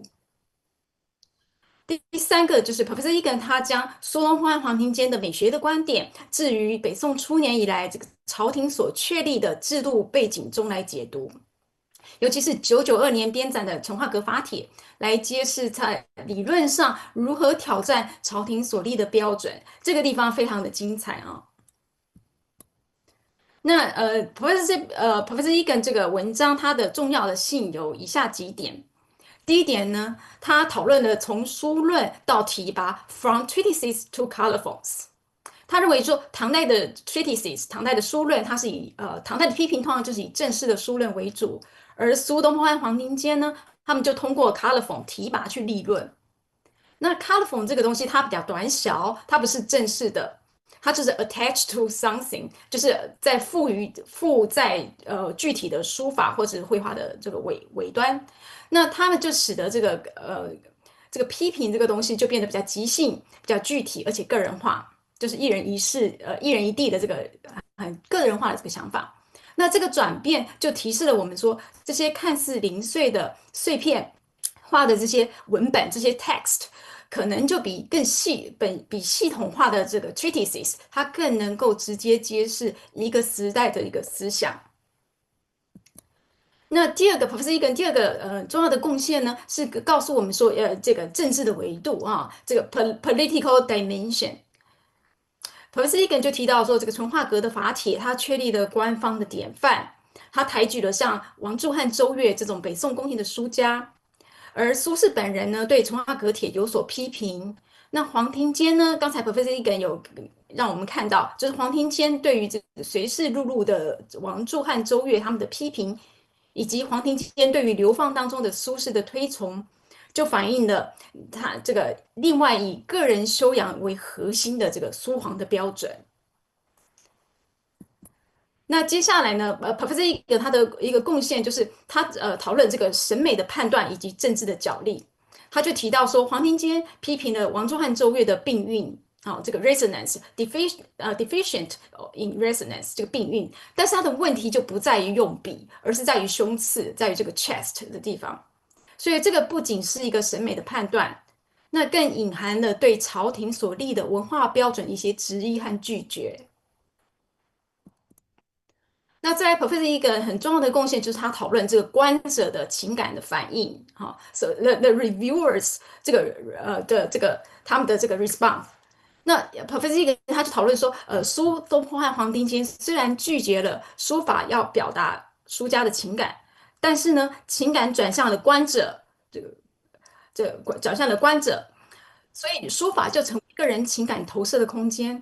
尤其在观看友人、师长或者这个令人敬佩的作品的时候所以看到这个观者的反应。那接下来呢我想要问一些跟 Professor Egan 请教一些问题，因为他的这个非常的 rich 和非常的这个很好的这个非常卓越的这个文章。那我的有一些想跟Professor Egan 请教的，第一个就是有关于这个被贬之前和被贬之后的这个理论和实践的部分。因为苏轼他主张静和空的这个宋参聊诗，他是作于1078年，那时候苏轼还在这个徐州的知州的任上，他还没有经历过像苏台诗案以及稍后的这个黄州的这个贬谪的这种政治上的挫折。那相较之下呢，寒食帖它写于在贬谪的期间，文字和笔墨都流露一些悲伤。所以想问的就是，我们是不是应该将苏东坡的理论视为理想，就是 idea，而不是一个实践的一个描述？那像政治的挫折，是不是能够让他的实践趋向于情感的表达？那如果书法不应该表达情感的话，那么寒食帖中这个沉重的笔触和压抑的悲郁又是什么？这是不是意味着苏东坡在实践当中比他的理论所承认的更接近韩愈呢？我们就看一下，比如说像这个寒食帖啊，这个寒食帖可以看到，比如说破照烧那个破字啊，还有这个最后倒数两行的穷字啊、哭字啊、死灰，就这些字可以看出这个 emotion 的地方啊，一些悲哀啊、lament 啊、grief 一些悲哀的地方啊，所以这就跟说他的在书论里面他所认为的应该要空啊、静啊，这个好像就是不是太一样，所以这个我就想请问一下 Professor Egan，那我们一个问题一个问题的来好了。呃，先要我回答吗？对OK，谢谢方教授提这个很好的一件事情一个问题啊。My quick answer is that the 寒食帖是例外的，在苏东坡，尤其是在他贬到黄州的时期，这一首诗，两首那个寒食诗，还有两篇那个寒食帖，是很特别、很例外的。The poem, the Hanshi poems that he wrote are very atypical for even his Huangzhou period. This is what you would expect an exile to write, but this is exactly what Su Shi rarely permitted himself to show this level of depression, this level of sorrow, this level of self-pity.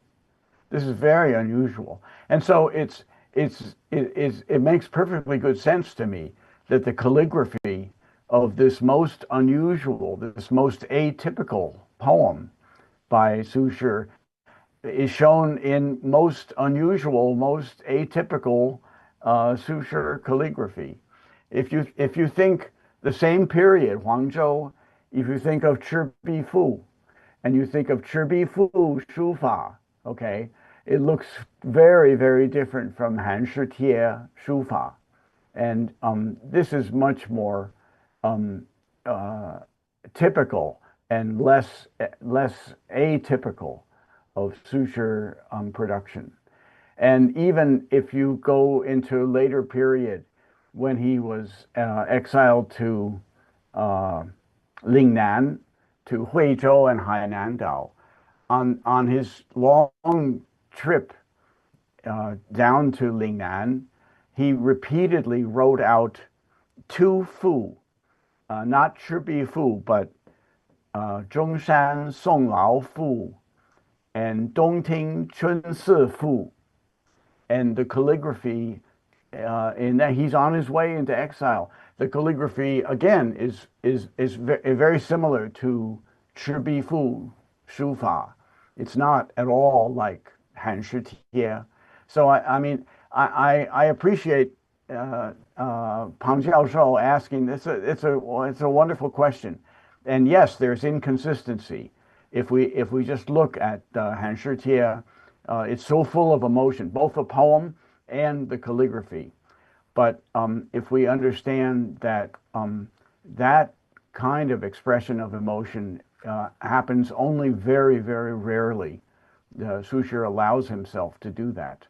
And you look at how much more under control the Chi Fu calligraphy is. You know, I'm sure Professor Pong knows that there's a colophon that the Su Shi added to Chi Fu, in which because he wrote the calligraphy that we have in Taipei, Gugong. It was written for a friend, and he wrote that calligraphy scroll for a friend, and he says in his colophon, please don't show this to anyone. please don't let anyone else see this. And I think he doesn't explain why, but I'm pretty sure I can guess why.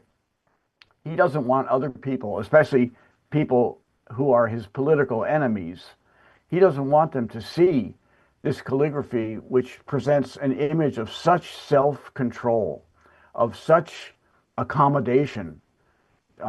It does not show misery, and of course the whole Chi Fu, the content is all about accommodation. It's all about accepting the human mortality and one's limitations in life.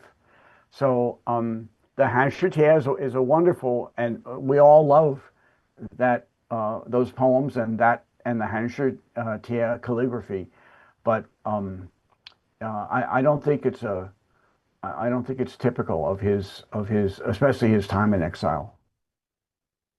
好，谢谢，之前也是个例外。那想请问一下，这个苏东坡和王生的这个《燕江叠嶂》哦，我们先不管这个是现存本的真伪不管，就是他们这个 text 当中是不是也是就是有一点略微的抑郁的这种Yes, I think so. OK，好好。谢谢啊。那接下来就是想请问一下这个 political reading 这个政治的解读的地方，因为像黄庭坚呢，他就批评朝廷的宠臣，就是王柱和周越这些人。那黄庭坚对他们的批评呢，我就想说，是不是也意在挑战，就是北宋初朝廷他们制定文化标准的权威呢？苏东坡黄金街是不是把书法皆是品格的理论也用于，比如说像政敌像王安石这样子的？那苏东坡他评王安石的书法说，精工书得无法之法，所以也不是褒也不是贬，所以这个理论是不是有选择的被运用，还是被当做普遍的原则呢？我想的是这个东西，是这个。我们看左边啊，就是这个王柱对不对？就那个黄庭坚不是就贬这个王柱吗？那右边就是王安石的书法。那苏东坡的就在中间那个白色的地方说精工书得无法之法，就是 yes or no 好或是不好不知道，就是没有一个可或否。那这样的话，就是想请问一下这个 Professor Egan，就是要怎么去看这个东西政治的解读？So, in in yeah, in the abstract, when Sushir says something, says of anyone's calligraphy, Wang Anshi or anyone, 得到那个无法之法, that should be praise. Okay, that should be that should be praise because that's what he says about his own calligraphy. That's what he says proudly about his own calligraphy. He's boasting when he says that. So when he says that about Wang Anshi, it should be praise. It should be positive. Okay, so but the larger context here is that Sushir's comments on Wang Anshi are wildly inconsistent. I mean, as Professor Pang knows, when Sushir left Huangzhou, he's been there 4.5 years. When he left Huangzhou, one of the first places he goes is to Nanjing, and he visits Wang Anshi, okay, and he stays with him like 2 weeks, and he says, so this is the man who Sushir has been arguing against in politics for 15 years. Right. And he visits him for the first time and spends 2 weeks. And Wang Anshi is in retirement in outside of Nanjing. And Sushir says he couldn't be more positive. He says 我认识了你那个10年晚了. I only got to know you 10 years too late. I would like to buy a piece of land and have my own retirement here next to you on the mountain. He couldn't be more favorable. So how can we make sense of this? This is very hard to understand, unless we understand that in the political sphere, in the political arena, is one thing, but in the private sphere, when these men meet outside of government, when they meet just as two gentlemen meeting and talking to each other, they're perfectly capable of becoming very very good friends, of feeling great affinity for each other. So it's very hard to know. And I mean, did Sushir really mean that when he says that, when he praises Wang Anshi, or is he just being polite? It's hard to know. It's hard to know. Thank you. Okay, so next question，就是有关于提拔作为一个 social performance，作为社交表演啊。那我就想说，像提拔呢，它常在朋友啊、收藏家还有政敌之间流传，它具有一些某种程度上来讲，具有一些社交的功能。而且这个作者提拔者，他常常会预知被这个提拔将来会被他人阅读，对吧？因为这个提拔是 attached to a scroll 的。那所以这种社会性呢，是不是就促使苏东坡和黄庭坚他们比较呈现精心塑造一些公众的形象，就是那个人设，而让他们的提拔就变得不是真实的流露自我呢？那他们在他人的卷轴上提拔的时候，他们可能就知道说他们的文字将来会被传阅，跟着这个 masterpieces 一起传阅。所以这时候呢，他们会刻意负面的掩饰掉他们负面的情绪，或者刻意经营他们的人设呢？所以在这个社交的文类当中，我们怎么样去分辨表演还是真诚呢？所以我就想说，这个提拔是不是跟我们今天的 WeChat 啊、微信和那个 Facebook 一样？是不是我们 post 上去的都是我们知道，我们想给人家看到的这个 persona 的地方？我想就问这个问题。So, yeah, this is also a wonderful question, and these are Professor Pong is raising issues that are very difficult to get to a final answer about. Um, if we think of these colophons as in their very particularistic nature, you know, the colophon writer, whether it be Su Lunpo or Huang Tingjian, they know that the person who owns the scroll that they're writing a colophon for, of course, is going to very anxiously, very eagerly read what it is that they have written. And so their first in terms of social relations, their first obligation would be to say something that's appropriately polite, appropriately complimentary to about the calligraphy, and by extension about the owner, either the creator or the owner of the scroll. So of course that's always the amazing thing is how often Su and Huang can actually go beyond what you would expect as polite social intercourse, and actually say something of a abstract and theoretical nature. That's the surprising thing, is how they often feel an obligation to go beyond, just merely polite social exchange when they produce these things. And of course, ultimately, that's an important reason why their colophons are so valued, is because they're not entirely they're not limited to polite social discourse. They're capable of even saying something negative, or going beyond the scroll in front of them.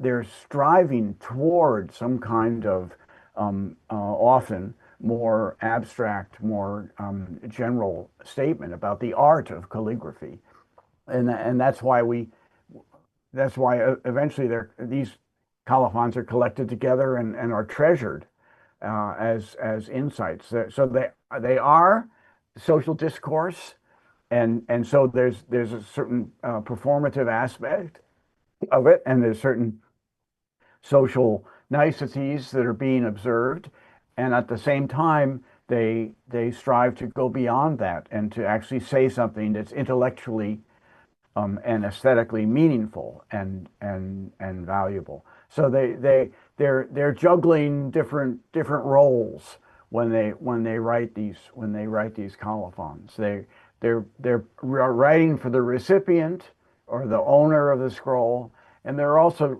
writing for themselves. They have their own pride, and they're writing for themselves, trying to make statements that go beyond mere social niceties. Yeah, I have more questions regarding the colorful, but let me I think Okay.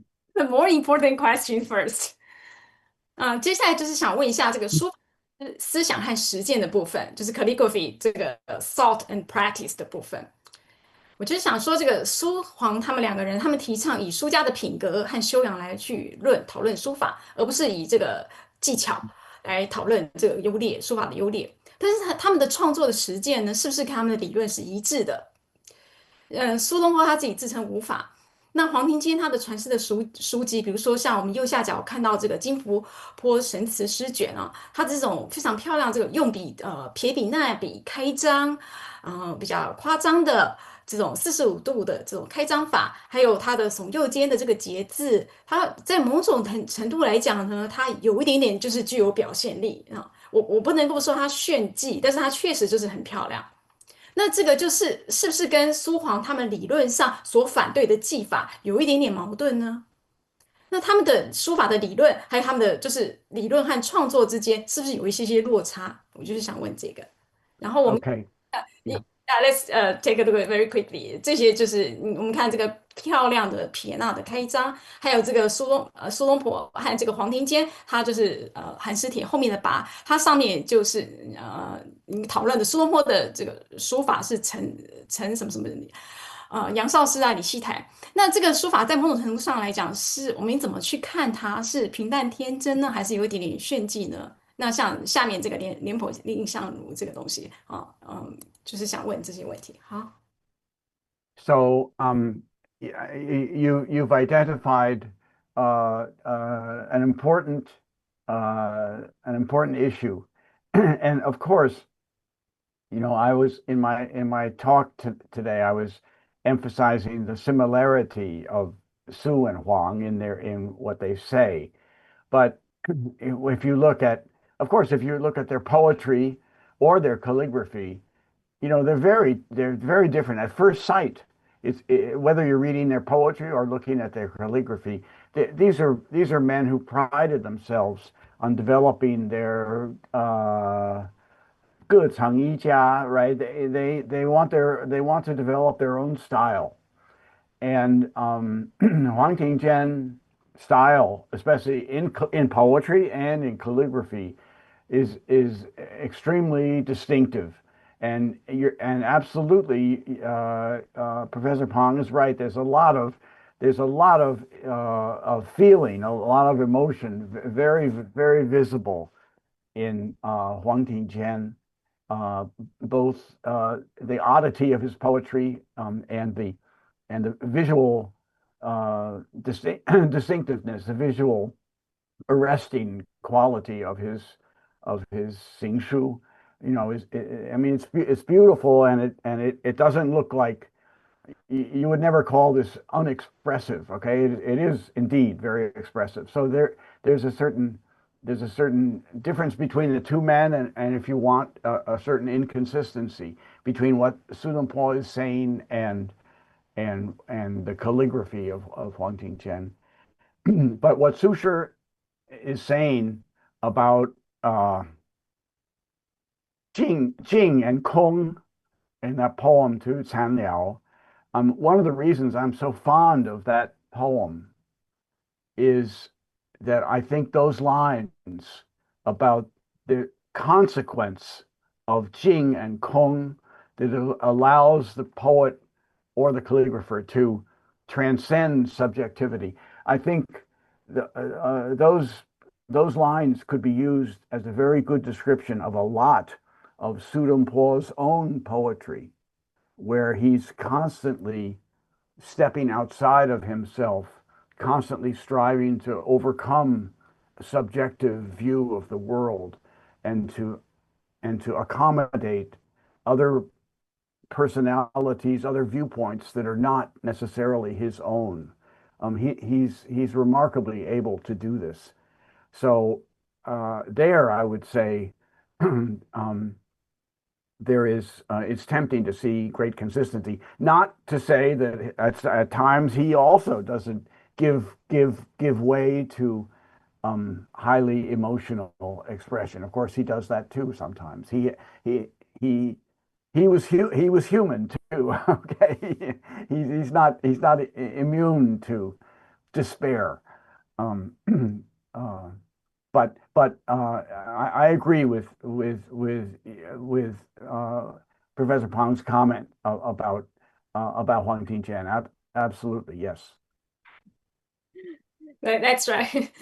So，那接下来呢，我们看一下，就是这个苏东坡，我想问一下这个静和空的这个情感的辩证哈，就是苏东坡他主张静空为理想的状态，但是静和空，我想问一下，是不是本身也是一种情感的状态？因为只是一个程度，right？就是 level of 的，就是 degree，different degree。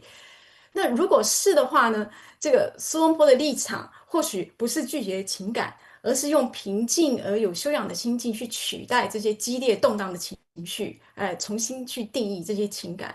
所以我想，我很期待听到 Professor Egan 对这些问题的看法。So yes, I understand, and I agree. It's certainly we can think of Jing and Kong as as they are also emotional states. They are also conditions of emotional uh, being. But maybe, I mean, in English, and English doesn't mean that English has any superiority to Chinese or any other language, but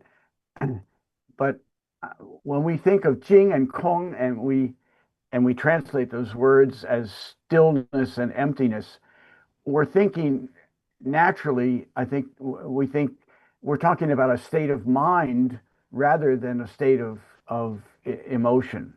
I mean, it's hard to at least in English, it's hard to think of Jing and Kong. So you still your mind in English, okay? You still your mind or you empty your mind, okay? That's more natural. It's more natural, at least when you're thinking in English, to think of Jing and Kong in relation to a state of mind rather than a state of heart, rather than a state of emotion.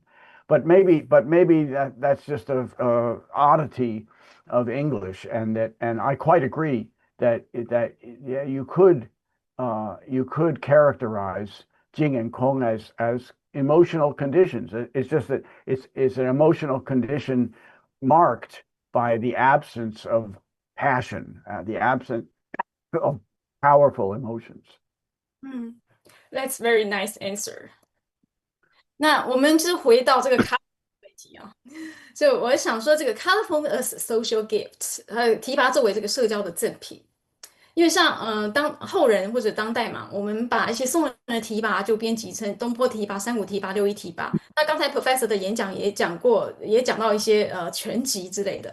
那这就我就想说一个问题，就是提拔作者的本人，他是不是自己也抄录自己的提拔，而且有意识的去 publish 他自己的提拔？那他自己知不知道那些看起来很随性的这些文字呢，可能会被更广泛的读者所阅读？那如果答案是肯定的话，那提拔究竟是私人反思的一个产物呢，还是社交赠予而做的文字？那我就想说，像晚明的李日华和晚明一些人，他们做日记，可是他们的日记其实也不是真那么的 private，right？他们也就是 exchange 他们的 diaries，就像这个互相的去传阅这些日记啊。所以想问 Professor Egan，就是这个文人的传统当中啊，究竟有没有存在这个纯粹私密，就是 private，这个 textual practice in the literary tradition？ This is an excellent question, and it's difficult to know what the answer is. Um, I should tell you that I have recently written about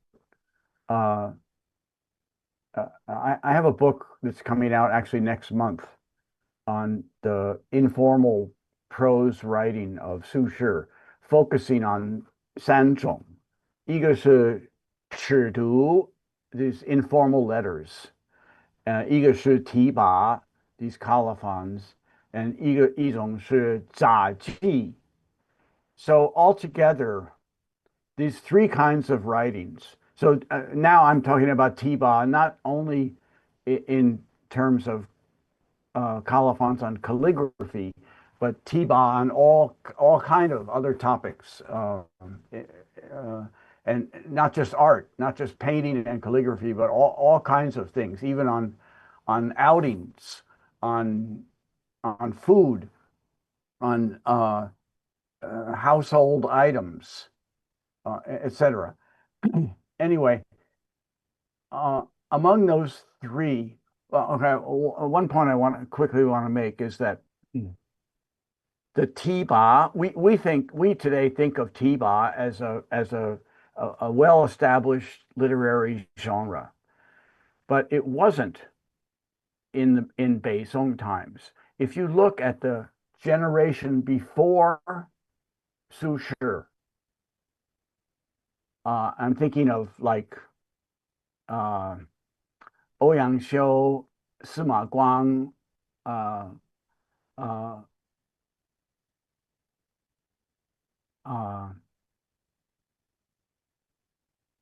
all the major writers of like Su Shi's father, all the major writers of the generation before, they hardly produced any Tiba.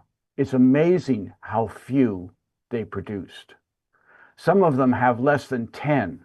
I've counted. I have a table in which I list the generation before, like 15 writers, the generation before Su Shi, and then 15 writers born after Su Shi. And the difference is dramatic just in the quantity of Tiba that they produce. And it's because, I'm sure, of the influence of Su Shi that those writers in the next generation are suddenly writing. They're very active as writers of Tiba, whereas the writers of the generation. And if you look at, if you go back to the Tang Dynasty and look at Tang Dynasty Wenji, you basically don't find Tiba. Well, yeah, if you look hard enough, you can find a few Tiba, but essentially, it's a barren field. Essentially, it almost doesn't exist.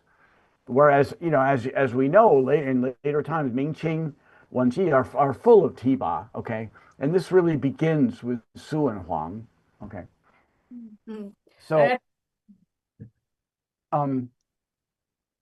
the question of that Professor Pang raises about the audience of Tiba, I've thought about this, and I don't know what the answer is. How much were they writing for posterity, and how much were they writing for the owner of the scroll that they were inscribing with a colophon? It's a very difficult issue, and it's a complicated issue. Just because 后来有东坡提拔、山谷提拔、六艺提拔，但是后来的事情。Okay, just because later on, in some cases, it was centuries later before they were collected together, doesn't necessarily mean that the writers themselves expected these writings would be collected. Of the three kinds of writing I mentioned, 尺牍 or 书简, okay, or 尺牍, and Tiba and Zaji, only the first we know was already being carved and engraved during Su Shi's own lifetime and circulated. So he must have known. He for sure he knew, and Huang Tingjian knew, because Huang Tingjian even refers to fake 尺牍 attributed to Su Dongpo that are forgeries that are being engraved and circulated under Su Shi's name. Okay, but as for Tiba, I have seen no reference to the fact that they are circulating. Okay, of course I wouldn't be surprised if certain of them are not being reproduced and circulated among friends, but I have seen no reference to the circulation, certainly not wide circulation of Tiba at the time that Su Shi was writing. So it's an open question in my mind. How much were they actually thinking of posterity when they wrote? Which is very different from most of the writing that's in their Wenji, okay, whether it's prose or poetry. We know they're writing, they're assuming it's going to be collected in a Wenji, but Tiba was not. And even the earliest Dongpo Ji, okay, they don't have Tiba in them. The Song, the Nan Song, Dongpo Ji, and Xu Ji and Hou Ji, they don't have Tiba in them. Okay, so that's a later. And so it's an open question in my mind. How private were they intended to be, or how public were they intended to be? I don't know the answer to that. It's a great question. Let me ask another tough question. Okay. The inconsistency of colophons, 这个提拔的不一致性啊，就是我在想啊，因为后人将提拔编成文集的时候，它这个提拔就脱离了原版的这个 text context 这个是语境。那同一个作者在不同的提拔的观点，有时候可能会出现矛盾。比如说最明显的就是像董其昌，对不对？他的不同提拔有时候就会有不同的想法，有时候就对金话关头这些人的褒或贬不同的提拔，有时候不同。那有些人他认为，在某时候认为是画青历山水，认为是北宗；有时候他把同样的人认为是南宗，所以这个前后并不一致啊、所以就是这种不一致性，它究竟反映了他思想当中的这个是随着时间的推移而产生的变化呢，还是只是提拔这种即兴的回应的写作的特性所使然？那既然每一个提拔它都是针定特定的这个 specific artwork 而发的，那我们能不能够就从这些分散的，还有就是有时候看起来是这个矛盾的 contradictory 的这个 records 来重建一条思想发展的轨迹？ So yes, of course, you're right. Uh, because of the particular, uh, the individuality, the particularity of these writings, when you put them all together, you find inconsistencies, you find absolute contradictions. Um, and you know, we think of all the books that have been written about 苏轼美学思想, 苏轼, you know, thinking about the arts. Um, and of course, the authors who write books like that tend to downplay the inconsistencies, because if you begin to focus on the inconsistencies, the contradictions, you don't know what's what is important and what's an exception. So, but I think that maybe what is really attractive to the act of writing a tiba to these writers like Su and Huang is that it gives them freedom. When you write a treatise, on calligraphy or a treatise on painting, you know, you have to stake out certain positions, and the assumption is you'll be consistent. But this form, because you write a tiba, and then you give the scroll back to whoever brought it to you and invited you to add a colophon, and you may never see it again, and you may never think about it again. And a week later, or a month later, or a year later, you may have an opportunity to write on a similar kind of inscription, a similar kind of calligraphy scroll, and you end up saying something very different. And I think, I mean, that's freedom, isn't it? That's freedom. And I think the authors probably loved to have that kind of freedom. It's very different from the author of a treatise. And so I don't think they weren't thinking about us who try to analyze and write monographs and teach in the classroom. They weren't thinking about us. They certainly weren't trying to make our lives easier by observing rigid consistency. Right, the colorful is more spontaneous. That's right. Last question about colorphones. So colorphones and letters 按尺读这个问题哦，所以我想说，如果我们想要真正去探究苏东坡黄庭坚更深层的这个思想，那尺读啊，作为这个 private letters，它是不是可能比提拔作为更可靠的来源呢？因为提拔就像 Facebook 一样，就是反映的人设，在某种程度上，而且提拔就是将来可能被大家流传的。那提拔的人常常会知道说他们的 text 会被人家阅读。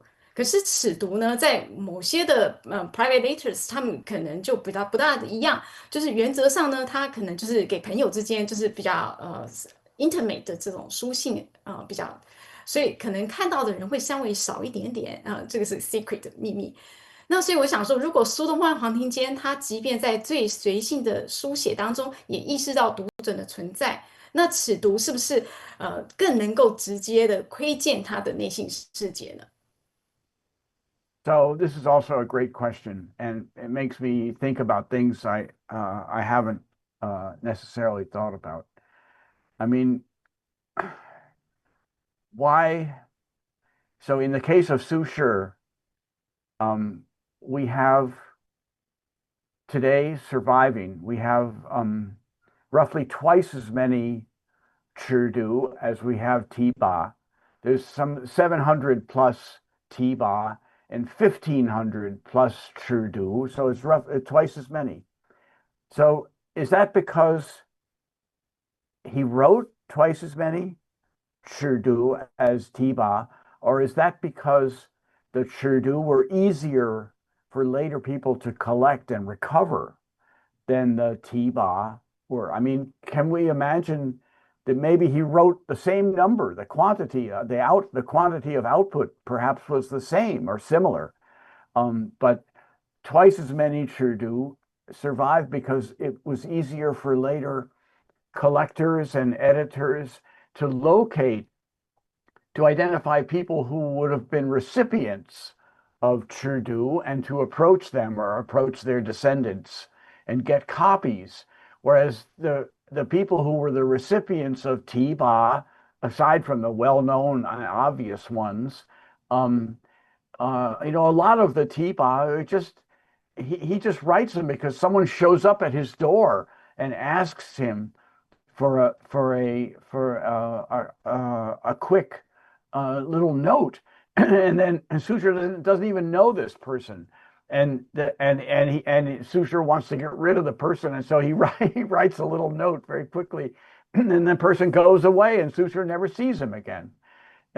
So I think the more I think about it, the more I think the Tiba could have been more difficult to recover, in the years after Su Shi's death than Chirdu. It would have been, I think it could have been conceivably easier to, and as I mentioned before, we know that the Chirdu were already being collected and engraved and printed up and circulated during Su Shi's lifetime, and we don't hear anything like that about the Tiba. About your question of which is more closer to the private life, of course the Chirdu is, and the Chirdu, because of their nature, have a lot of mundane private life details in them. They're full of newsy little bits of about the weather, about health, about medicine, about cooking, all kinds of things. So they're a different form of expression. They're a different what do I want to say, level or degree of writing, and of course they're interesting for that reason too. It's very enjoyable to see. 好，结论。好，这个 Professor Egan 呢，非常的精彩哦。他的研究就阐明了中国美学思想史上一个关键的转折点。Professor Egan 他对原始文献的掌握啊，对既有叙事的修正，对审美和政治维度的整合，堪称学术的典范。他聚焦在提拔这个 colorful 这个批评的形式，揭示了苏东坡和黄庭坚如何变革书法批评。那 Professor Egan 他所揭示的这个张力，这个 tension 和在这个理论和实践当中，真实和表演之间，文人价值和皇权之间的张力，正是苏东坡、黄庭坚思想如此丰富而持久的根本的原因。他的分析呢，让我们看到苏东坡和黄庭坚的书法的提拔，不只是对剧品作品的评价，更是一场关于艺术的本质、艺术家的人格以及艺术批评标准的深刻的对话啊，非常的感谢啊，大家，我想大家都丰富非常精彩，那也非常谢谢 Professor Egan，Thank you so much for inviting me to participate in this discussion. Thank you. Thank you, Pan Lao Shi. Thank you so much for your wonderful questions, and you've given me a lot to think about and made me realize there are a lot of issues that I need to think further about, and I am inspired by your terrific questions. I'm a tough student. 非常感谢两位教授的精彩的对谈。那么我们现在继续观众的问答，可以吗可以。？OK，刚才有一些非常具体的问题，那么我们就从几个比较宏大一点的问题开始吧。这个问题是，想问教授，您最初是如何对中国古代文学产生兴趣的？是什么样的契机让您选择走上汉学研究这条路？嗯，我您可以起简要的说一说。OK，我起初是要念英国文学，我上大学本来是想研究英语文学，然后碰到几位非常非常优秀的老师们，我开始学习中文，就是当做玩儿的一样的，不也没有什么，也没想到会有什么前途。但是遇到一些非常优秀的老师们，就劝我多注意中国文学，不要转，不要不要不要再去学习英国文学，那英语文学呢，应该转到中国文学，尤其是白先勇老师。鼓励我多关注古代中国文学。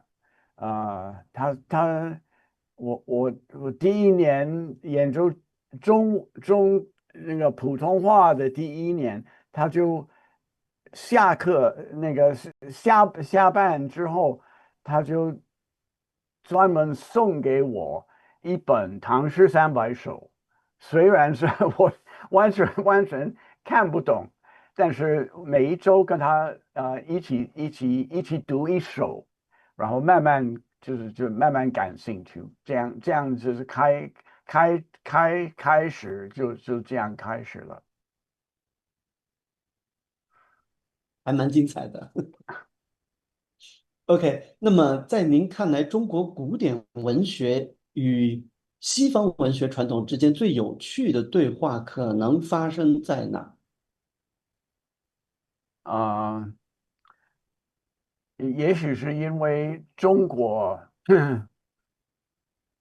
历史那么久，那么优秀，那么丰富，这个和西方的各个国家的当然也有文化传统、文学传统，但是那个每一个不管是希腊或是中石时代的那个英国、法国、意大利文德文都比较短，所以我起初对中国文学传统感兴趣的一个很要紧的原因，是因为时间长，你可以看看从古代，从那个先秦那个春秋战国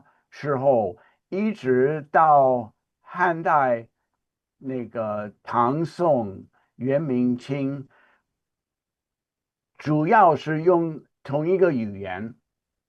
在西方没有这种情况，那个语言一直在变化。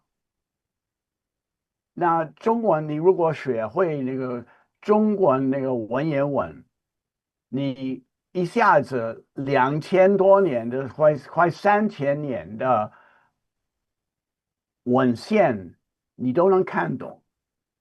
这个情况在西方根本不会有的。我们现在读那个啊、英国14世纪那个 Chaucer 的语言和我们现在讲英文的语言完全不同。我们读 Chaucer 也需要注解，也需要翻译。但是你看看，我们现在读那个杜甫、读苏东坡，也可以。我们如果文言文学好了，就可以读，连连《史记》汉书都能读，都能读懂。这种情况是很特别，非常特别，在全球那个文化史上是非常特别的。语言是固定的，可以说从汉代开始，这个文言文的没有多少变化。这个，我觉得这个这个不只是语言一个特色，而且对整个文化传统的怎么说一致性也影响非常大。所以我觉得这个在中国方面的话，这个非常要紧的，而非常独特的一种特点。谢谢。那么，您作为一名汉学家，在研究中国古典文献时，是否曾遇到过难以逾越的语言或者文化的隔阂？您是如何面对和理解的？呃，我还在学啊，我我我我我我还慢慢有进步了，慢慢有进步了。我到现在我已经开始，我现在学习中文已经60年了。我还在每一天我遇到一些语言方面的用法，那个什么，我从来都没见过的，所以我一直觉得我天天还到现在还会有一点进步。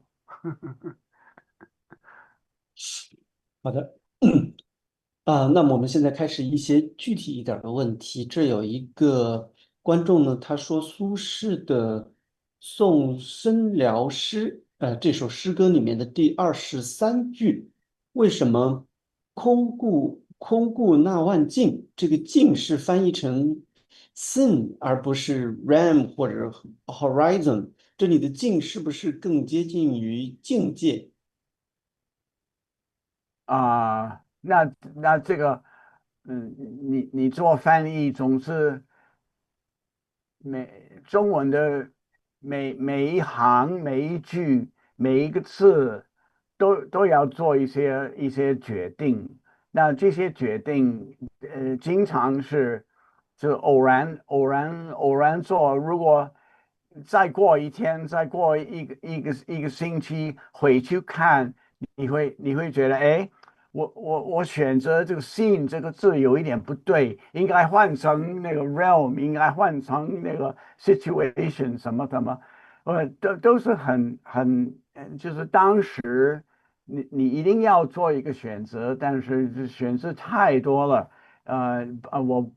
我没办法，我不会变那个。我不要说我每次的做过的决定都完全好，都完全对了。那这个进翻译成 scene 就是一种选择。我自己也没办法，没办法争辩。彭老师有什么要补充一下的吗？呃，补充什么？我我那行，画画，我不写字，我画画。好，那我们下一个问题。这位观众问：诗歌表达 emotion 的方式和书法有什么不同？都是以文字为载体。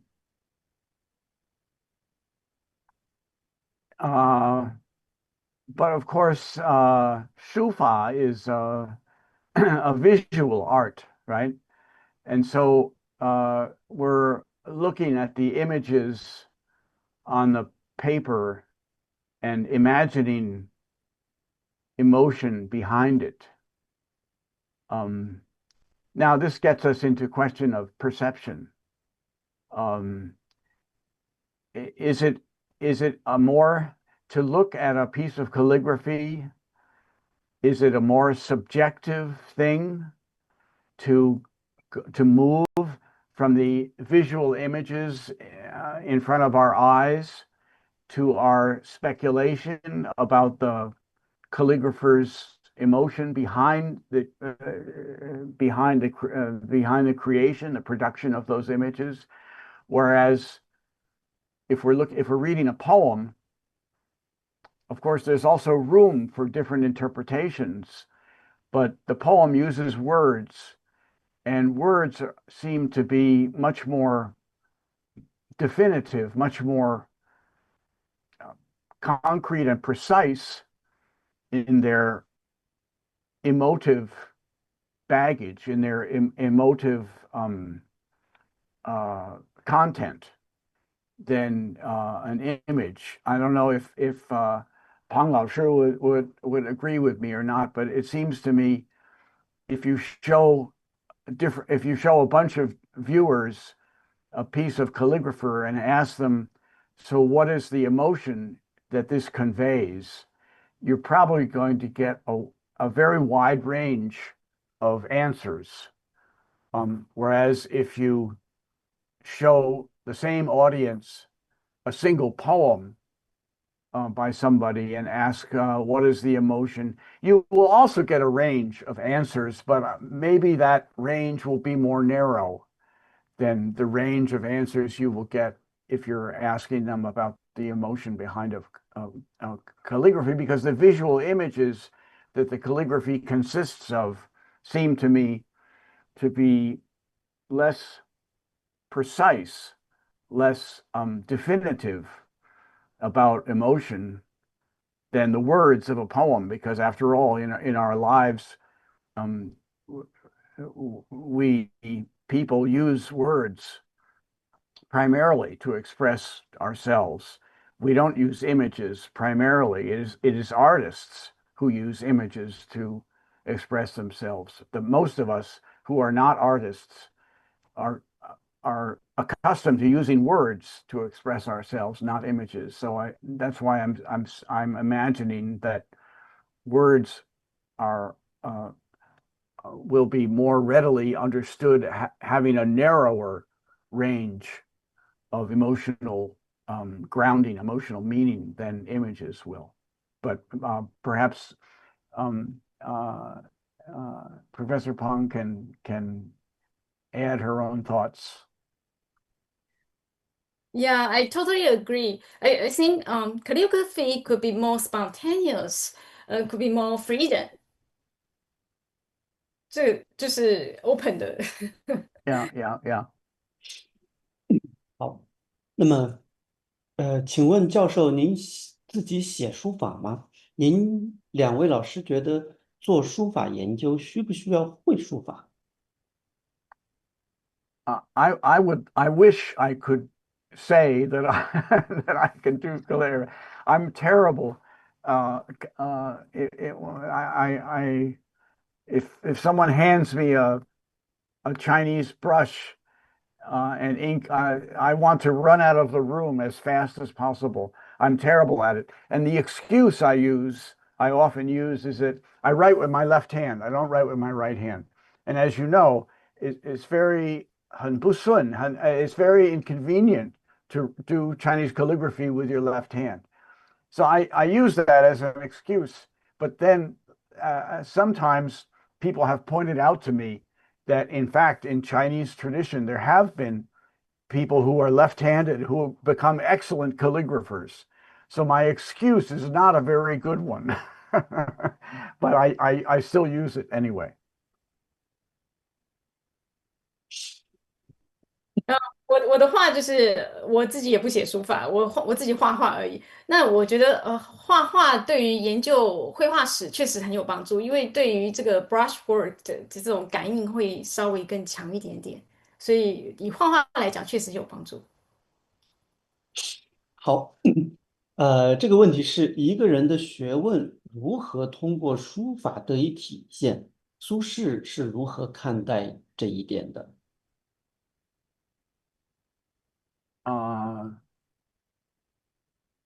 Hang Lao Shi, could you translate for me? Say again in Chinese. 一个人的学问是如何通过书法得以体现，苏轼是如何看待这一点的？嗯，学问如何通过书法去体现？对。How is one's learning showing through his calligraphy? How did Su Shi approach that?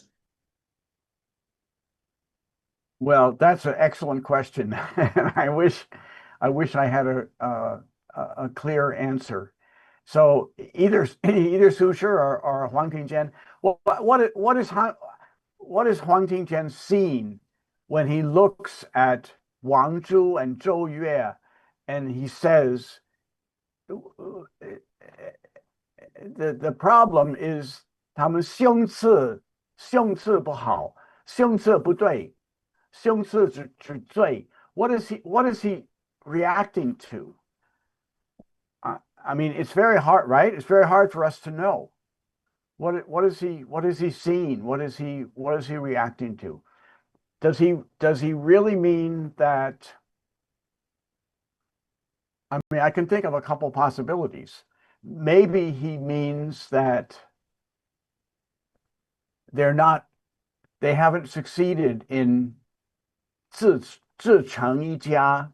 Maybe he means that they haven't developed their own distinctive style. That they're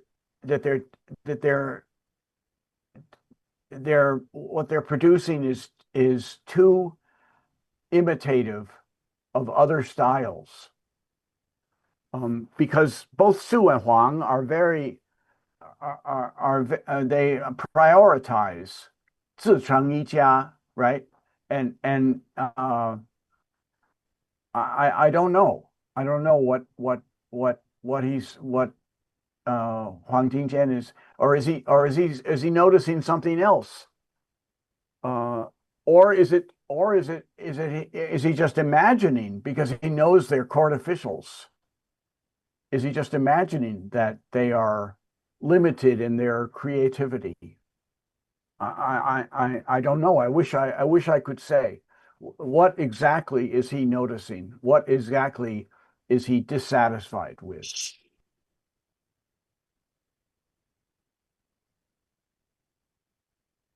彭老师有补充一下。pass 没有。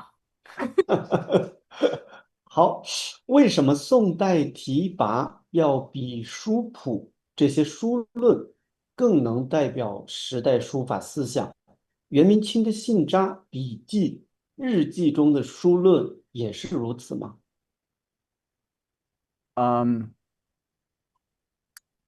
I think that one of the values of these 宋代题跋关于书法的题跋 one of the values is a point that we've already been discussing, which is how spontaneous, how unpredictable, how free they are, and to the extent that they contain, when you bring them together, they contain inconsistencies, they contain contradictions. So they're in that respect, they're very spontaneous. You feel like when you read them, you feel like you're getting a very a very open-minded reaction to the calligraphy that the writer of the Tiba is looking at. So if you can live with that kind of unpredictability, if you can live with inconsistencies, then you will appreciate what is distinctive and what is novel and what is maybe innovative about this kind of writing. If inconsistencies and spontaneity make you uncomfortable, if you want to have rigid consistency and you want to have an overarching value, then you probably be less comfortable. You'll be less appreciative of these colophons, and you will be more comfortable with long treatises that are very consistent and very predictable. 彭老师，嗯，pass pass，还有很多问题我看到。彭老师，有一个观众呢，他对于您的第7个问题比较感兴趣，然后他觉得还不太够，能不能请您再总结一下？哦，OK，the inconsistency of colorphones，right？对，对对对，我就是想说，因为提拔它就是一时一地所写的嘛。那以董其昌为例的话，董其昌自己的提拔前面后面有时候也不是那么一致，对不对？董其昌有时候认为某某人是南宗的，但是就青绿山水，但是偶尔又认为是北宗，他自己也是就是不断的在迟疑啊，在 developing。所以就是我这个问题就是说，就是既然每个提拔都是针对特定的作品而发，那我们是不是可以从这些分散的？然后偶尔前后矛盾的这个记录当中，去重建一条思想发展的轨迹，这样可以吗？OK，好的，谢谢彭老师。好，下一个问题是，两位教授是如何可能是问伊根教授啊，他说教授是如何想到研究苏黄二人书法思想的异同的？这一论题的提出有什么特别的契机吗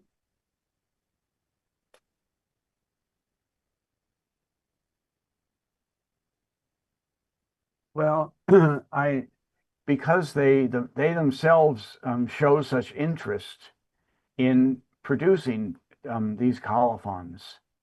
And again, these are not the only this is not the only subject of interest in colophons that they wrote.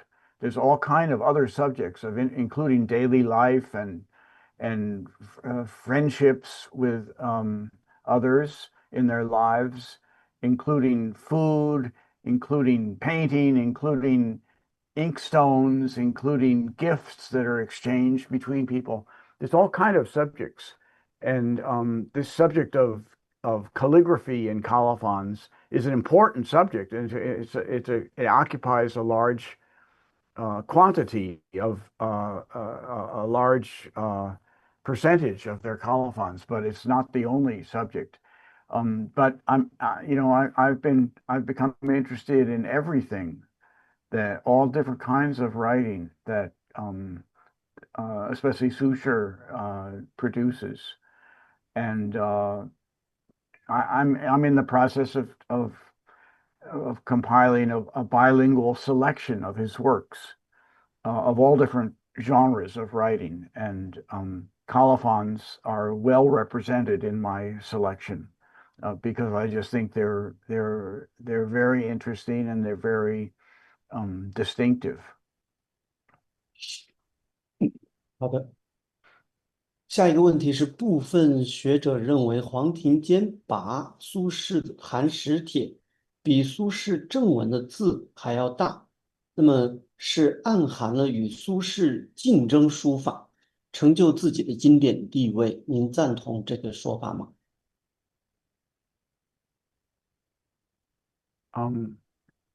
先请庞教授回答这个问题。好好，我可以到那个，我可以 share my screen，可以回到那一张图，那个黄庭坚的寒食帖啊，因为黄庭坚他把自己不是说应笑我于无佛处称尊也，对不对？其实所以这确实是一种很 subtle 的一种 competition。就是苏东坡的黄庭坚就说，苏东坡这个诗呢，它就像李太白一样，他有孔太白有味道也。那这个他就是黄庭坚说苏东坡的诗有兼颜真卿啊，还有这个杨少师啊、李希台的笔意。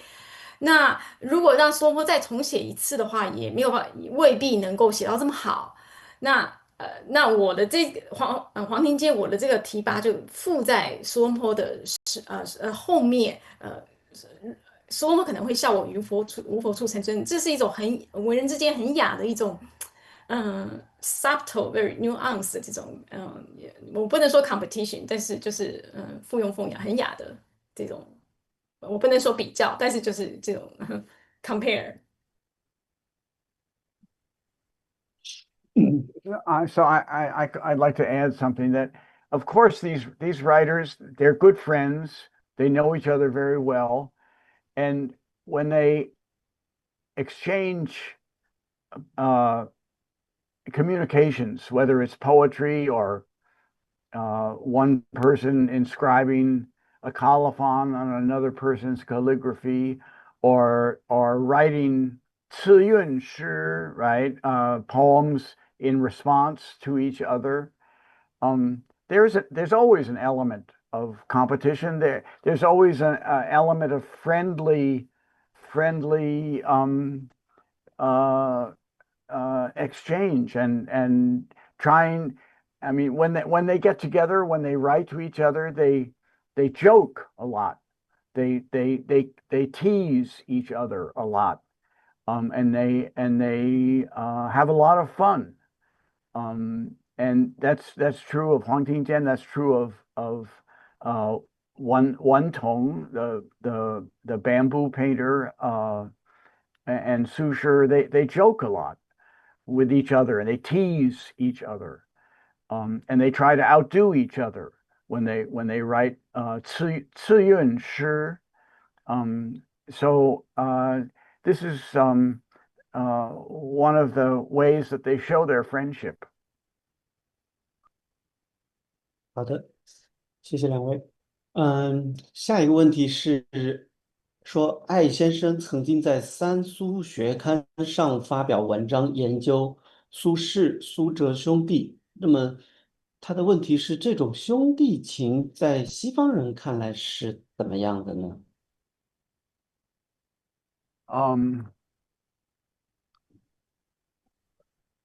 So that's an interesting question. I think one could say that there are both similarities and differences in any of these in different cultures, right? About personal relationships, especially familial relationships, and whether we're talking about parents and children, or brothers or sisters or husband and wives. I think you'll find that when you compare different cultures, like Chinese culture and European culture, or Chinese culture and modern American culture, you're going to find both similarities and differences. Of course, the brother relationship between Su Shi and Su Zhe is very special. I mean, not all brothers, even in China, not all brothers are as close as Su Shi and Su Zhe were, and the fact, of course, we know that in Chinese culture, the older and younger is a very important distinction. So you have different words for 兄弟, right? And the age difference sort of determines, to a certain extent, determines a lot about the relationship. And that's probably special in Chinese culture and not necessarily the same in other cultures. So there are both similarities and differences, but the Su brothers is a very special and a very important relationship in each of their lives.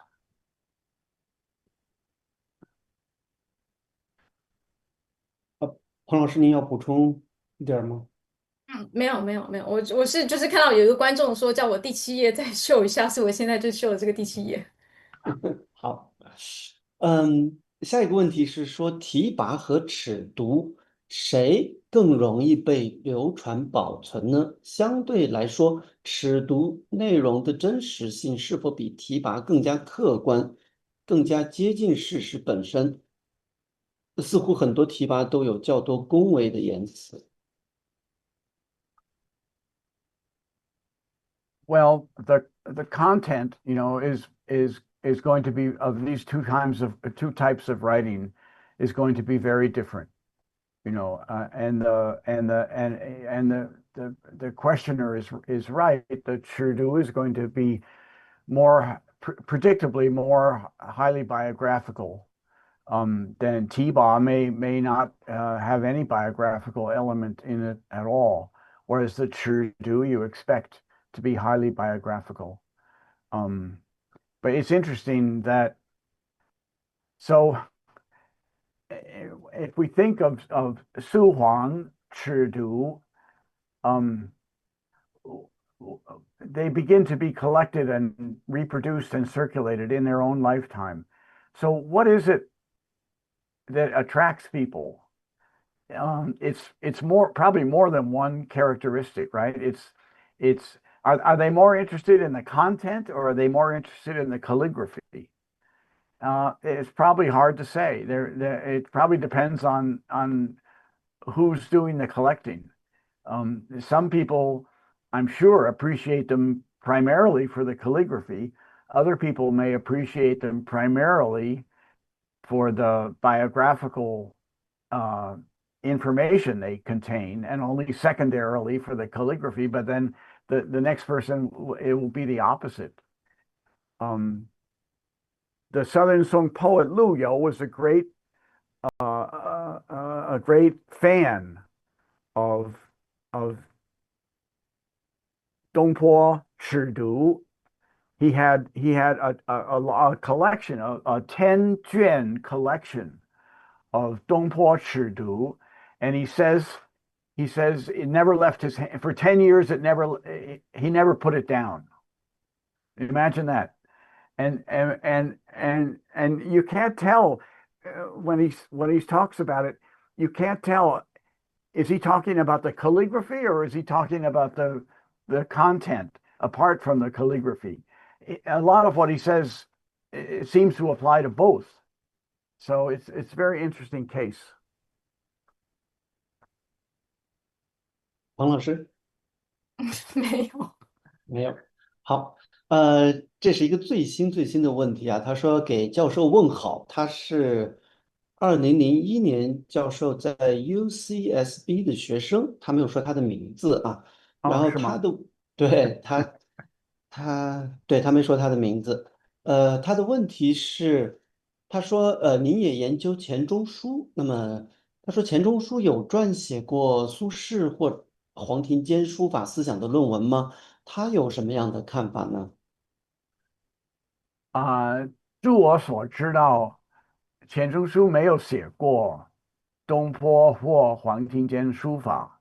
那也许有的，我都不知道，不敢说我我对钱钟书的著作那么丰富，也可能写过，我都没注意到。但是主要是钱钟书在《宋诗选注》写过一大堆关于黄庭坚与苏轼的诗歌，当然写过很多，在管这边也经常提到苏轼的文学作品，黄庭坚的文学作品。所以他有没有提到关于他们的书法，我都没有注意，也可能有的，我没看过。好的，谢谢教授。这个同学他说他叫思梦啊，他没有提他的姓，我不知道您还记不记得2001年，那是25年前了。啊。下一个问题是，您举的斧头的那个例子和那段引文中，苏轼的思想是不是和传统的画如其人，书如其人的说法类似，您怎么看待这个观点？你说是哪一个例子？他说您举的斧头的那个例子，哦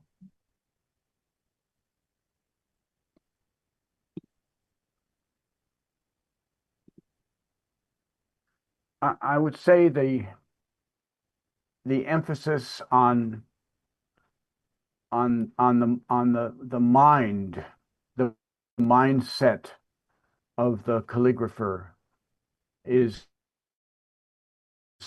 to me is striking, is very innovative, and whereas the Tang writers about calligraphy are they talk as Pang Jiaoshou well knows, they talk endlessly about the characteristics of the 笔法. Okay, they talk critically, and they have great vocabulary to describe the different traits of the of Yung 笔法. Okay, and all of that is pretty much missing from Su Huang. They're more interested in, as I said, in the mindset, in the inner life of the calligrapher, and they're much less forthcoming about criticizing the actual brushwork.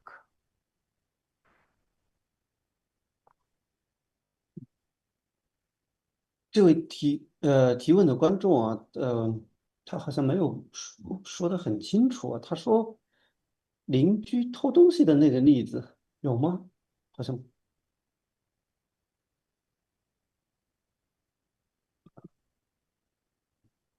好，我们继续。教授会不会太累了？还能回答问题吗？对，我们也许最后一个，您说也许最后一个问题，好吧？好，我们时间很长啊，是的。大家大家听累了。我再来挑选一下啊，最后一个问题。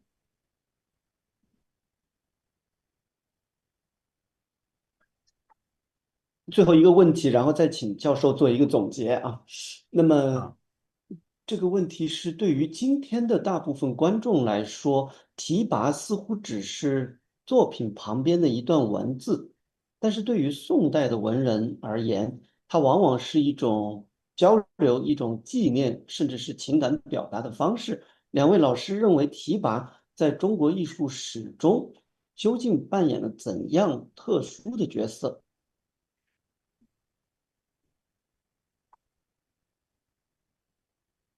？So I'll repeat what I have said. I think an important point in what I've tried to get across today is the originality or the innovativeness of Su Huang in using this form, this tiba, which was almost unheard of in earlier times. They put so much energy, they gave so much attention to this form, and I have to think that there must be reasons. It's not only that people are asking them all the time, which they were, but it's also because they recognize in this form a kind of freedom because it's so tied to a particular individual work of calligraphy. It gave them the freedom to express a reaction, to capture a reaction, a thought, to something in many cases they had not even seen before. Suddenly it appears before them, and they must think of something to say. I suspect that they enjoyed the challenge, that they enjoyed the freedom of this form. It's a very different thing to write a colophon on the spur of the moment, so to speak, rather than to sit down as the Tang specialists did and write uh, a treatise on calligraphy. And I think they enjoyed the challenge and they enjoyed the freedom that this form of Tiba gave them. And as we know in later Chinese history, when you look at Yuan Mingqing and down into modern times, this become the tradition of writing Tiba become very widespread and very important. So they're really beginning something that it's hard for us to imagine that, like so many things in Chinese cultural history, when you have something that's basically new that hadn't been done before, it's hard, and which later becomes very commonplace, becomes very widespread. It's almost hard to believe that it had never been done before. But this happens frequently in Song Dynasty. If you look at Ouyang Qiu, he keeps doing things that never had been done before, like writing Shihua, like like like collecting ancient inscriptions, his Jigu Lu. He keeps, and then it becomes so commonplace. Everyone is writing Shihua later on, and everyone is collecting ancient inscriptions. And we think, oh, it had always been done, but in fact, it had not always been done. And this is the case with Su Huang, Tiba. It had not always been done. So this is a very interesting cultural moment and cultural innovation.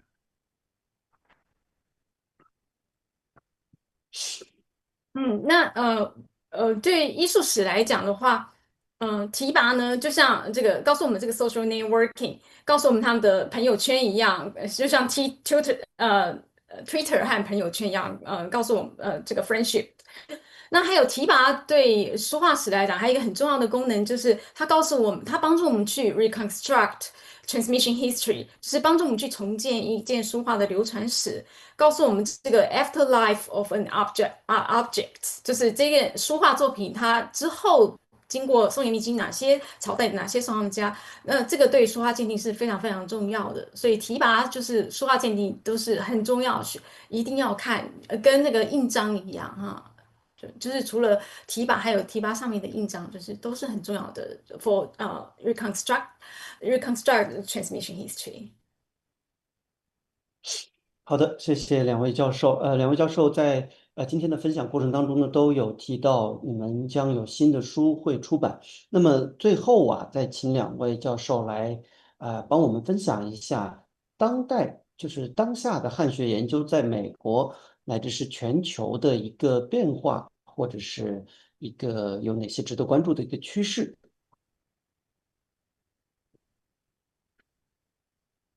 Um, well, I, I, I very much welcome whenever I have a chance, like I have today, to share my thoughts or to share my preliminary questions about Chinese in the field of Chinese studies. I very much welcome the opportunity to have intellectual communication, exchange, fellowship with scholars in China. And Pang 教授知道 I really learn enormously whenever I have a chance to interact with my scholars in China. I go to conferences whenever I can in China, and I always come away having learned a great deal.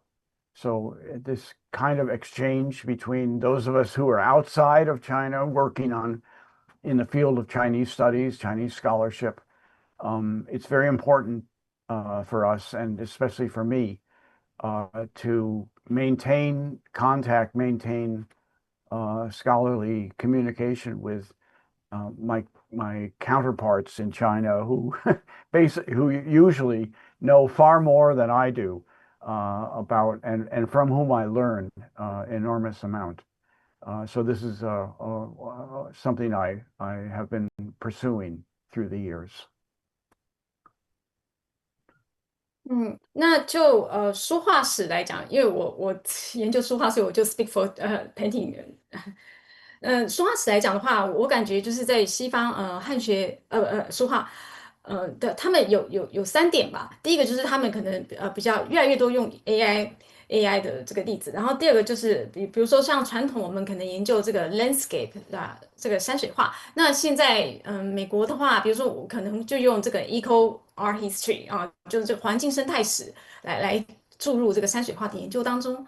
那再比如说，像传统我们觉得这个 connoisseurship 这个书画鉴定，那美国的话可能用这个 technical art history，就是有一些这个这个什么技术性艺术史，就是跟一些科学家啊，这个博物馆的实验室这 conservation lab 合作，就有一些这个科学的仪器去检测这个书画。所以这个是我感觉到就是有一点点这个 revolutionized 这个传统的这些书画的研究。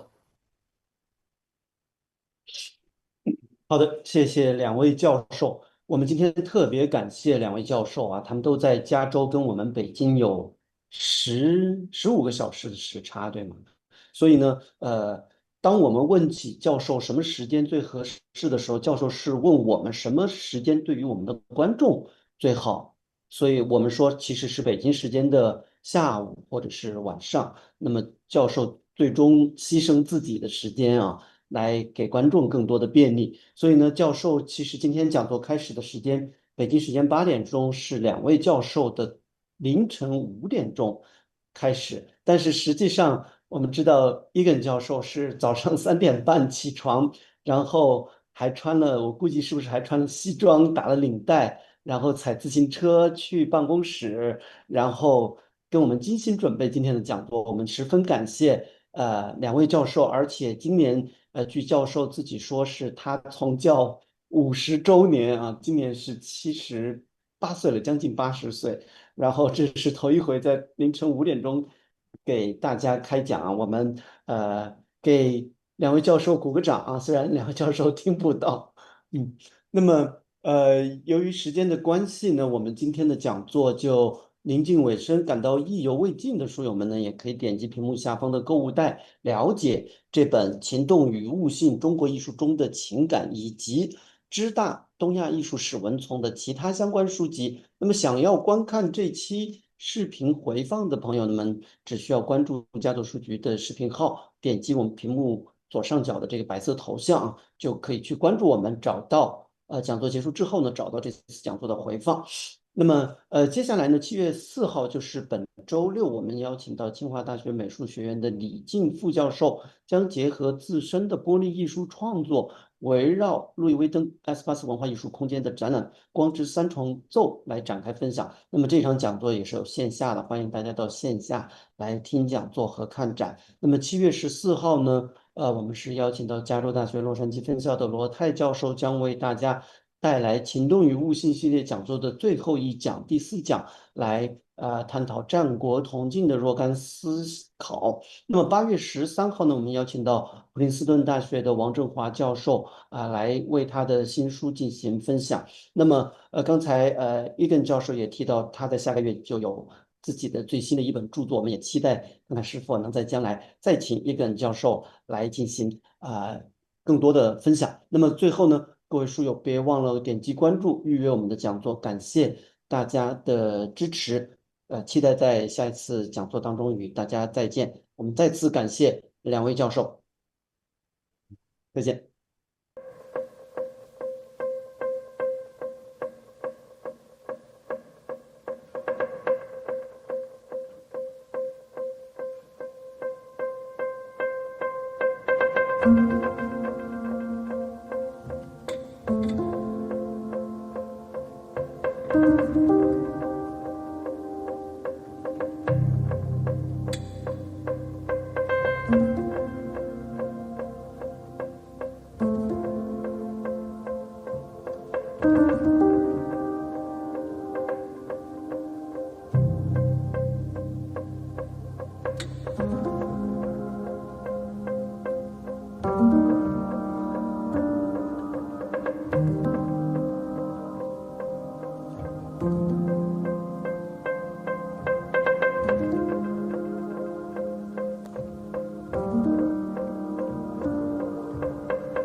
Thank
you.